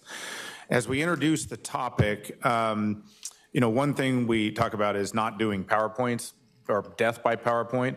I actually want to go through some of this because this is actually what we intend to be the strategic plan as compared to be a synopsis of some other document, that you would go find. And I think talking about a strategic plan and its usability, it's good to talk about the format and why we chose the format and why we think it'll be effective to communicate the highest strategic priorities for the organization. So just to remind everyone of process, we had talked about a number of different process options last summer. The board asked me to put together the strategic plan. I asked the board if a few of you would be willing to sit on a subcommittee and provide some ideas to me as we went through that process. And so the staff were actually tasked with doing all of the work and putting together the whole strategic plan. But I very much appreciated Bob, Jennifer, and Jalal sitting in on a few meetings with me as we did some of the derivation of what you see today. So when I think about putting together a strategic plan, I think we've all worked in organizations where you have strategic plans that are ineffective, and lots of people have theories on why that is. The things that I find to be very ineffective is they tend to be at either ends of the spectrum, ultra task oriented, and it's a war and peace version, and then no one uses it and it sits on the shelf, or they are so ethereal that there's no, you don't know how actionable it is and how does it work and what does it really mean. So one of the things, so I was thinking about wanting to strike that balance and give Peter and I enough flexibility in the implementation plan year to year from annual work plan and resource availability to still achieve the main objectives without listing task 1, task 2, task 3 and have a 50-page document. And that was very important to this subcommittee members. We talked specifically about some of the good things about the old RA strategic plans and some of the bad things. And some of the bad things were some of the stuff I was just mentioning. So one of the things we talked about doing was creating buckets or main topical areas that we thought were the best way to describe the strategic priorities for the organization. And that list was actually quite long when we first started. And so we said, well, that's not going to work for all the reasons I mentioned before. We need to find a way to either consolidate or pick, meaning prioritization-wise. And I'm going to get into why we picked those buckets when I get down a few slides. If we go ahead and jump to the next slide, we thought it would be good and think it's always good to speak to mission and values. These are the same statements that are in the current documents and you see on our website. We felt like from our previous discussion with the board, keeping the same mission and vision statements in place made the most sense. Didn't seem like we needed to reevaluate what seems to work pretty well for everybody in terms of what Reston is and what we're aiming for. If we go to the next slide, generally speaking, we think it's a good idea. This has existed in each of the plans that we've done for RA, Bob Simon's original founding principles. And so you start to see those themes carried through when we get into the strategic buckets, which would start on the next page. I also think from a community standpoint, the concept of the founding principles and Bob Simon's vision is probably one of the most enduring things I've seen in a community, having done community development and planning for a number of years. You can adopt these vision statements or principles and only the planning director remembers all these years later, but people really have an emotional attachment to these. So we think that sort of using those as a guidepost is generally going to be a good thing for some time to come for RA. So jumping to the next slide. The way we structured the document, we wanted to, again, not get down totally into the weeds, and we thought, well, one way to do that is to take these buckets and we're going to call them objectives. And we're going to list off these major objectives, and then we're going to have strategies that will implement those objectives. And when we get to the individual slides that show those, the strategies are not meant to be the list of tasks. The list of tasks in the annual work plan are what Peter and I will have each department director do in furtherance of these objectives and key strategies. And what we intend to do is make the department work plans overlap and de-silo in a way that the sum is worth more than the whole of its parts. So what we're hoping to talk to the board about tonight is, are these major objectives or buckets of key strategy areas where you want to take the organization, and ultimately look for concurrence, and then eventually we'll get into more of the refinement of the details and adoption. So what I wanted to do on this slide is just talk about the main buckets and why. Communication and engagement is a theme that comes up in a lot of different discussions, and it's not just about we're going to have a public meeting because of a CIP project. It's really about how are we communicating and reaching our membership on what topics, how successful is that? It's a two-way dialogue, and there's a lot of things that go into that, but we thought that was an absolute objective that we should be focused on, and it somewhat permeates into some of the others as well. That's very small for me. Sorry. May I request we not use yellow in the future? Yep. So the partnerships and advocacy piece, this is a piece that we talked about off and on in multiple different ways. And we had a discussion with the subcommittee about actually creating its own objective here. And I think one of the strongest points about making this an objective is there's a lot of pieces of advocacy, whether we want to promote policies that we want someone else to take action on, whether it's some environmental policy, right? Or we need something from Fairfax County, and so we do something that we're going to go over and meet with a supervisor or the county staff or talk at a thing. And then, of course, now we're working with the state, which we don't do every year. But we thought listing that off, and when I get to some of the strategies, you'll see where some of that becomes more materialized, would actually be something we see being something pretty important over the next 2 or 3 years based on the issues the community's talking to us about as well. The member experience, this I think should permeate really almost everything we do, but the ability to interact with us. We talk a lot about how can we make the way members do business with us better? How can we make the physical environment better, whether it's in one of our facilities? And how can we leverage technology to interact with our members and have their experience with RA, whether it's doing business or, like I said, some sort of physical activity better. That to us seems pretty critical. And we've talked a lot this year about member-focused budget. I think as we talk about RA and some of the changes we're making within RA, that member experience should be actually front and center. The fiscal responsibility, I think any strategic plan, particularly for an organization like ours, should focus on fiscal matters and fiscal responsibility. I think the concept we're going to introduce here is asset management and thinking about our physical assets through the fiduciary lens and being very overt about that. And we'll talk more about that when we put that slide up. The capital improvement slide, we talked a lot about whether or not that should be folded in somewhere else or how does that work. We really felt like, because we just did a community survey and we spent a lot of time talking with our membership about what they want, and that concept coupled with the fact that most of our facilities are reaching their useful life in terms of age and are in need of some level of capital improvement, this should stand on its own and have its own objective status. Also because we've talked with the board about wanting to create a more transparent decision-making process around CIP with much more robust community involvement. And we thought that that should be called out separate from just calling these asset management or something within the fiscal responsibility. And then the last bucket, the dynamic workforce, it's my strongest belief that in a service-oriented organization, the single biggest asset we have is the human capital and the people that actually interact with our members and create the service that we deliver.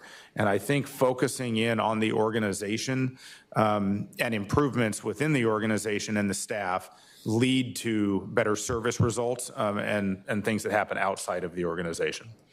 So we're listing that. as an additional one there. So if we jump to the next one, I'm not going to read through all of the strategies. I'll assume that we'd only put the couple on each slide. But just to give you a flavor when we talk about the communication and engagement, I'll just focus on the communications master plan. Our new communications director, Kara, who has been absolutely killing herself in the first few months that she's been here, has already put together a skeleton and a draft outline that she and I are starting to work on for what a communications master plan might look like that will encompass all the different ways we communicate with people, how effective we are, what the KPIs will look like, KPIs, that sort of thing.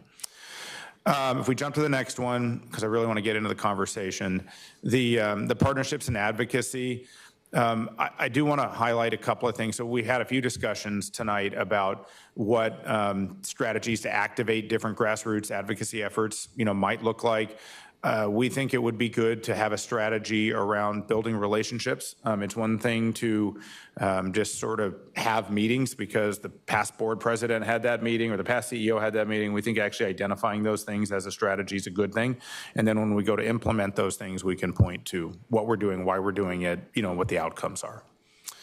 The next one is the member experience. One of the things we wove in here, we thought about the environmental aspect of some things that go on. We didn't think that environmental, again, this was back to, we had originally had like 12 or 14 buckets and that didn't look right. So we thought, well, where can some buckets go where we can still place a focus on it without it being a primary objective, of the overall RA. So when we think about the member experience, one of the things we heard loud and clear in the community survey was how important trails and native open space and environmental issues are. We thought that we could embed a strategy, and again, some of that is based on resource availability as well under our current model in a place like this. So you'll see some of those as you look through some of the strategies. So they're not completely eliminated, but they're not resourced at the way an entire objective would be.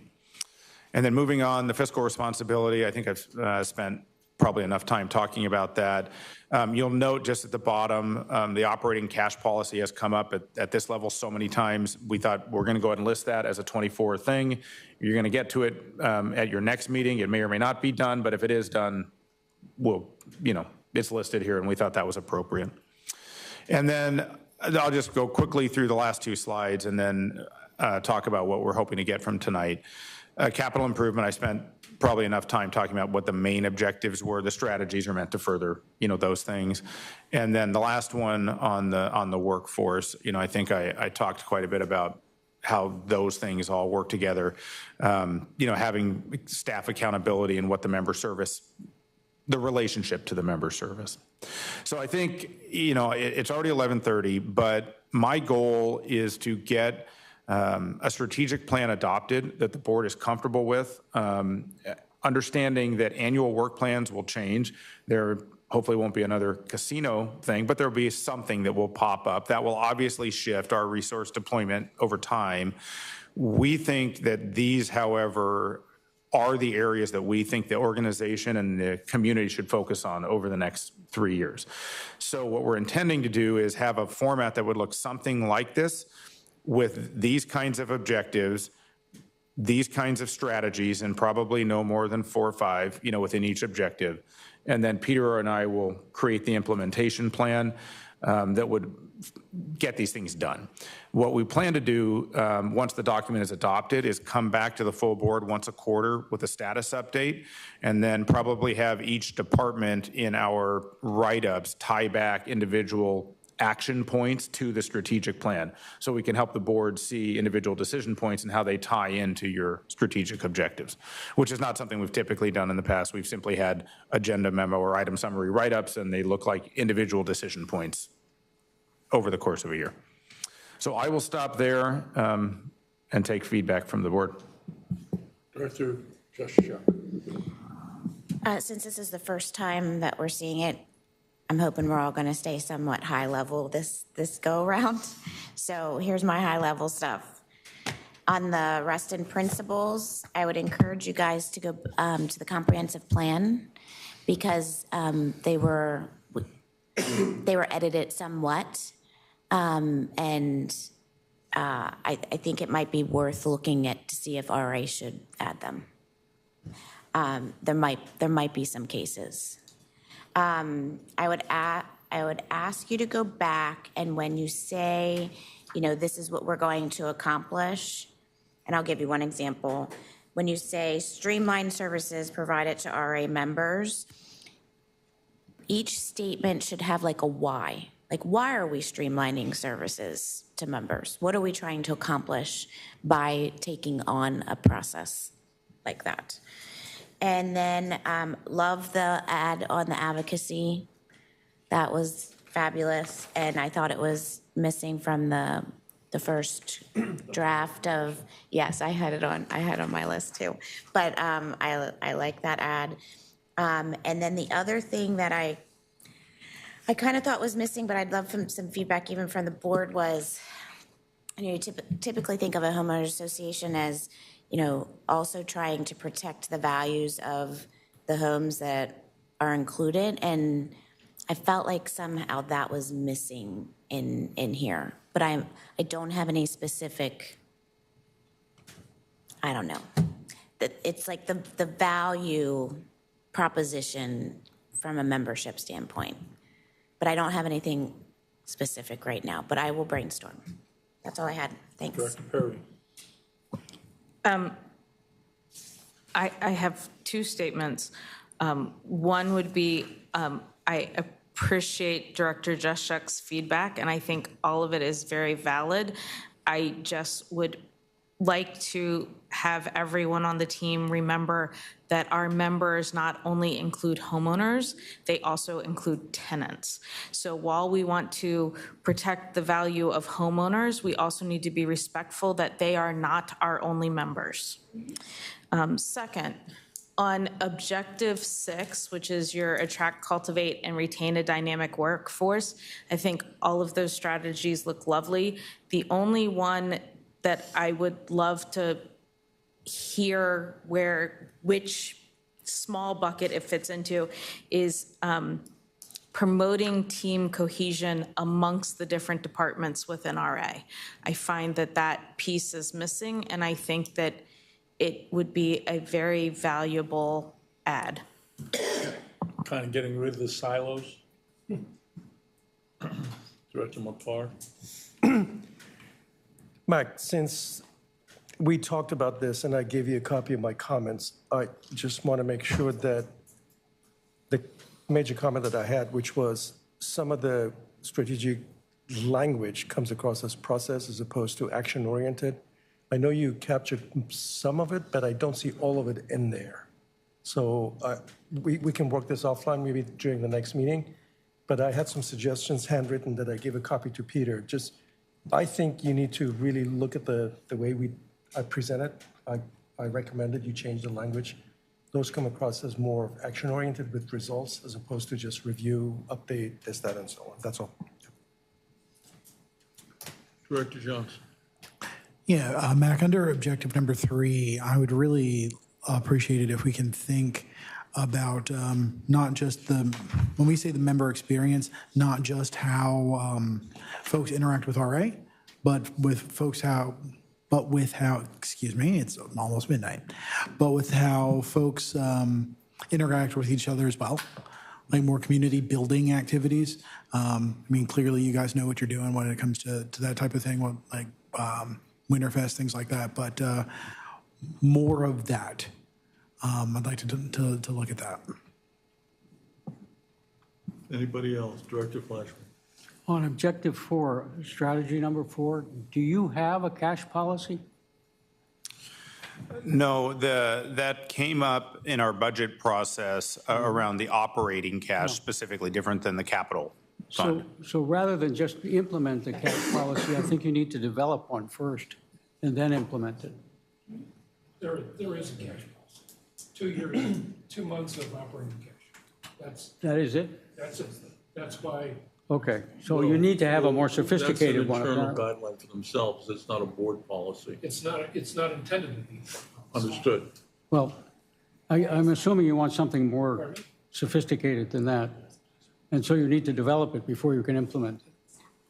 Minor point. And we may actually have that by the time we adopt this plan, but I'm hoping we do this super fast, so. On objective 6, strategy 4, you want to mitigate risk or you want to reduce or eliminate risk? Mitigate seems to be, well, it's there. I think you need something stronger. Yeah. Eliminate, reduce. You're not going to eliminate risk. Yeah. Counselor. It's hard to eliminate risk, but you certainly want to reduce it rather than mitigate it. Mitigate and reduce. We're going to ask Director Perry to look that up in the thesaurus and tell us what the difference are. Okay, mitigate and reduce. Mitigate and reduce, what's the difference? Yeah, I don't think you're going to, I think the thesaurus will tell you they're both the same. Anybody else? I have a couple. Can we go back? Let me go back to the first one and then walk through, because I had 3 or 4 thoughts I wanted to share. Objective 1. And I'll come back to you.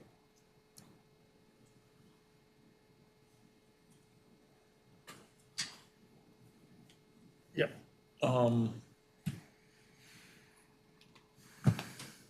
In communication and member engagement, we need to have a way of reaching all the members. Today, we can't.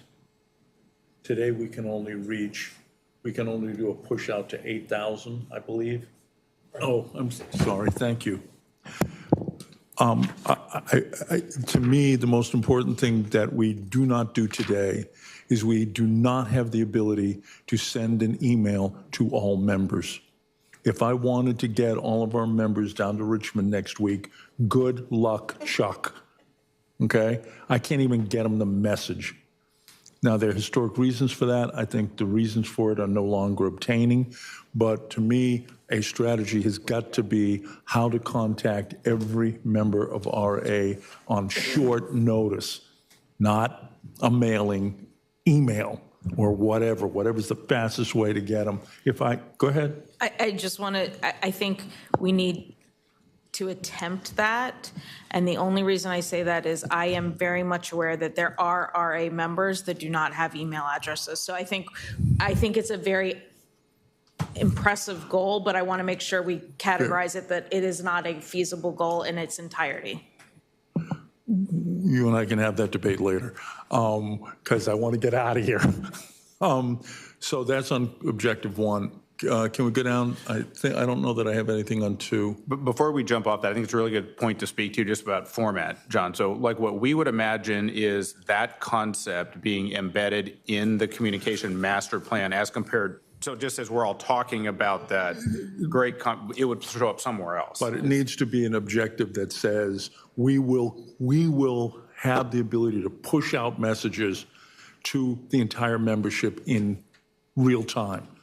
So that's what I'm trying to get to. Yes, how you do it is later on, but that needs to be a goal for us. We need to be able to get a message out to the membership on short notice that we agree on 9, and by 5 they've got it. That's what. And so anyway, I think you have my point, and I think that should be a goal. Excuse me. Go ahead.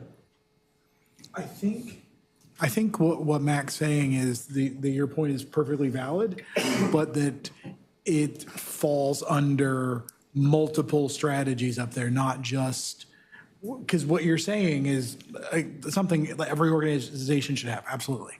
But it falls under strategy 1 and 2 up there. So. I'd like something more explicit. That's why I'm saying it. I think it needs to be. It is a failure of this organization that goes back a long time, and I want to call it out. I hear you. I just don't think that's a strategic plan item. That's a sub bullet of the strategic plan. But I don't want to get into a. Yeah, I'm not sure I agree with you, but who cares? We'll get there. I'm fine. I understand. I hear you. Yeah, we'll get there. Can we go to the next one? And this is nitpicking. But these strategies 1, 2, and 3, I would reverse the order. Go to the next one. Yeah.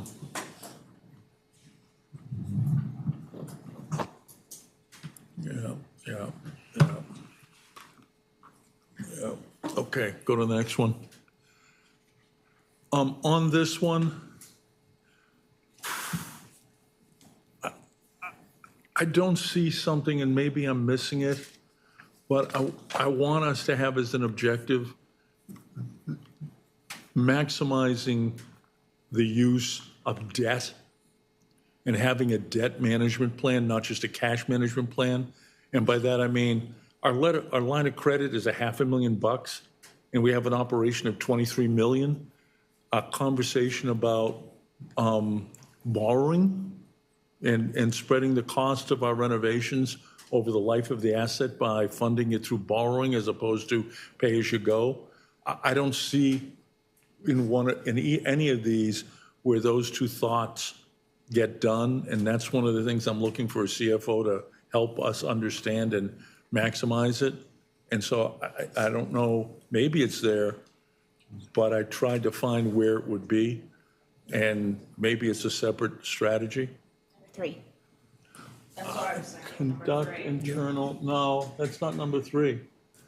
This is internal controls. I'm talking about debt management. No, it's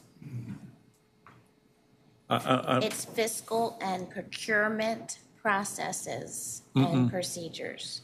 It's an entirely different concept. I think I can rewrite that. Yeah, We that's meant perfect. fiscal processes and procedures and procurement processes and procedures. And I'm talking about debt management. I'm not talking about I think it's the whole idea of debt. financial management. Right. It is, But it's So in this case, would it be a rewriting not- of strategy it's- 4? So implementing an operating cash and debt policy? Yeah, that's fine. Yeah. I just want it called out because we're not doing that. Right. And we have to have a conversation about, are we going to go borrow money? Are we going to have a line of credit that's bigger than what we got in order to try and manage shortfalls? Oh, grand. And I'd like to see that in there. Next one. There was something here. Thank you. Minorities capital. Purple is hard to read. Here. Thanks. Look at number 5.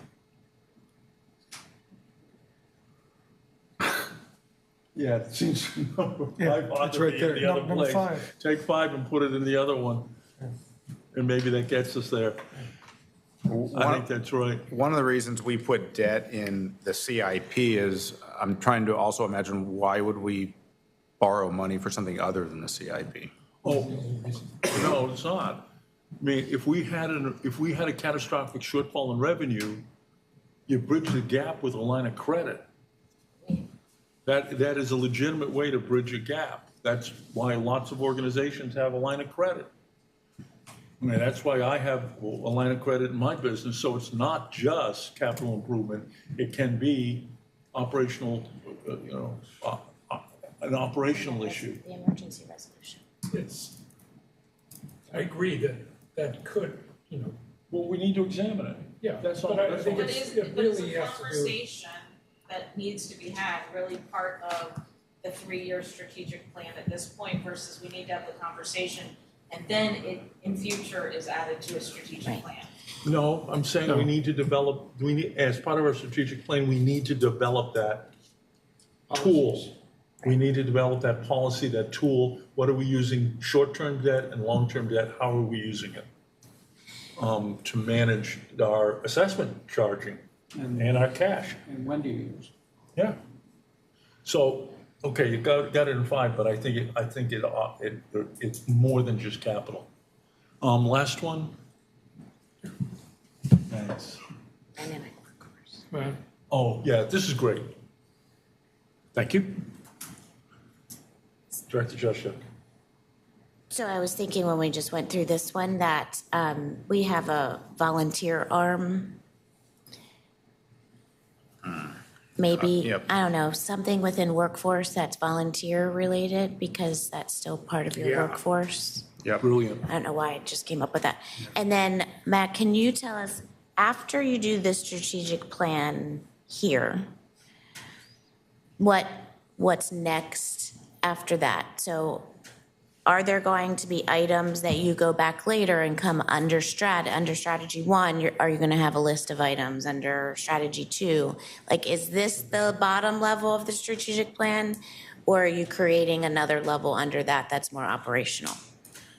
It would be the latter. So we are definitely creating another level under this, but it'd be more operational, and take a look at resource deployment for what we can get done in 24 and then 25 and then 26. Right. So it would have built on itself. So that's why I think that some of the things that you said are one level below these. Yeah, right. And so I think he's just saying he wants them, he thinks they should be included, but you might be including them, maybe not at this higher level. If I may, since we had the conversation, myself, Jennifer was tied up. I think, correct me if you don't agree, I think the thinking was that this is a strategic framework to start with. Bring it to the board, get feedback on the framework and the structure and the 6 goals. This is at the, sort of call it the meta high-level strategic goals. Some of the stuff that you mentioned kind of cross over into the tactical implementation aspects. They're tactical elements of an implementation. Because if you take one of those, for example, strategy 1, the next level, as Jennifer was asking, is going to have strategy 1 underneath. You're going to have some things in there. With dates. Yes. And then out of those, I assume he will come back and say, in order to do that, it will take this long, and it may require these type of resources. That's how these strategic plans and tactical implementations work. Like the next iteration of this would have be a Microsoft project file. Well, and you know come what I back mean. with, And then you'd start to lay out your Gantt charts and all that fun that's stuff. all. So. I think that one of the biggest advantages of this is this is very readable. It can be shared with members. Yep. They can understand it. Yeah. And then it becomes, and then you operationalize it. Yep. Sorry to sound like a consultant. Okay. There's nothing wrong with it. Anything further? So just one last comment from me. We shoot people who are consultants, you understand? We just take them outside. Lawyers. We like to do that to lawyers sometimes. So that's what Shakespeare said we should do with lawyers. Just remember when Shakespeare said, in his play, Let's Kill All the Lawyers, those characters were planning a palace coup. The lawyers were protecting Shakespeare's copyright. He actually was saying we were doing good work. It was the consultants that said it. So as we get this adopted, and then I put together an operationalizing plan, and I think Joel hit it right on the head, there'll be this next level down. What I may need to, so the board will actually adopt this, and then I will put together the operational plan. What I'm undoubtedly going to run into is a prioritization discussion with you all about, okay, strategy 2 on this one, and I can't get it done by June, so we'll talk about a few of those things. But I'm not imagining a 6 meeting long discussion, of the operational Not plan. with this board. Yeah. So, because to do this stuff, a lot of this, some of what we're talking about doing it better or expanding and some of the de-siloing. So, okay, we're all on the same page. Anything else on strategic plan? We good? Mac, this is a great start. Thank you. Okay, thank you. Very good. Okay. Go. Motion. 2. Move into executive session, personnel matters. Okay. Before we do that, can we get an extension to 12:15? Oh, wait a minute. Before we do that. Can I come out of the meeting and do No. that? We're not at 12 yet. I understand. Can I just do the Board Operations and Governance Committee first? Because I can get this out of the way in 3 minutes. Oh, yeah, sorry. Sure. Can we do that? I missed Okay. that, sorry. All I want to do with this issue tonight is to get the board to direct counsel to prepare the resolutions that would eliminate BOC and BGC and substitute the other procedures as outlined in the staff memo. And not just get the resolution drafted, and then we can talk about it some more. But right now, we're at a concept level, and I'd like to get to the actual resolution level. Does anyone want to work with council on that so we can have some feedback?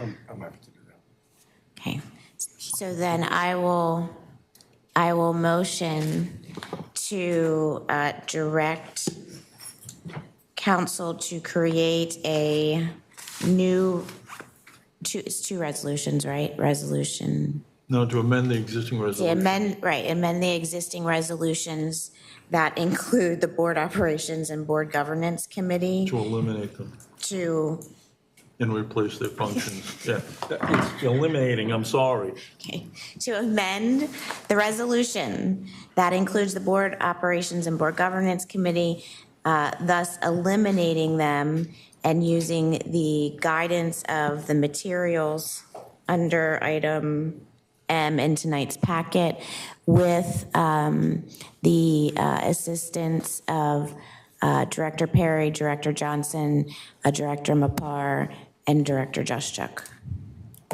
By, because I know you like buys. Can you get it done? February? Can you have something for us next month? By I'd like- the February 2024 board meeting. I'd like this adopted before the end of this board's term so that the next board doesn't have to have Right, I people know. assigned to those committees. And that we have a different way of operating next year. I need a second, Second. please. Okay, so to speak to Second the by Joe. motion, if this actually happens while I'm still on the board, it will be a dream come true because it has been something I've been trying diligently but slowly to move towards. So I'm very excited that we're taking another step, even though it might not be the final step. Any further discussion? All those in favor will say aye. Aye. It's unanimous of all those present and voting. Oh, my God. Okay, motion to move into executive session on personnel matters. Second. Motion to go into executive session. And there won't be anything else after executive session, right? Yes, just, yeah, nothing. There's new Right. business, but This is it, so we this can is go it. home. So can I go ahead and have that motion? Any debate? All those in favor? Aye. That's unanimous of all those present voting. And in order to keep our council happy, what do we need? 12:15? Motion to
We have returned from executive session, and I need a cleansing motion.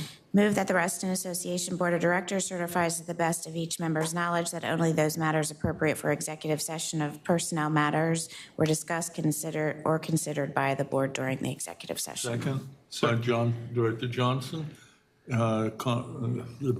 Debate, none. All those in favor say aye. Aye. It's unanimous of all those present and voting. We have completed our agenda at 12:17. We stand adjourned. Thank you. Good night.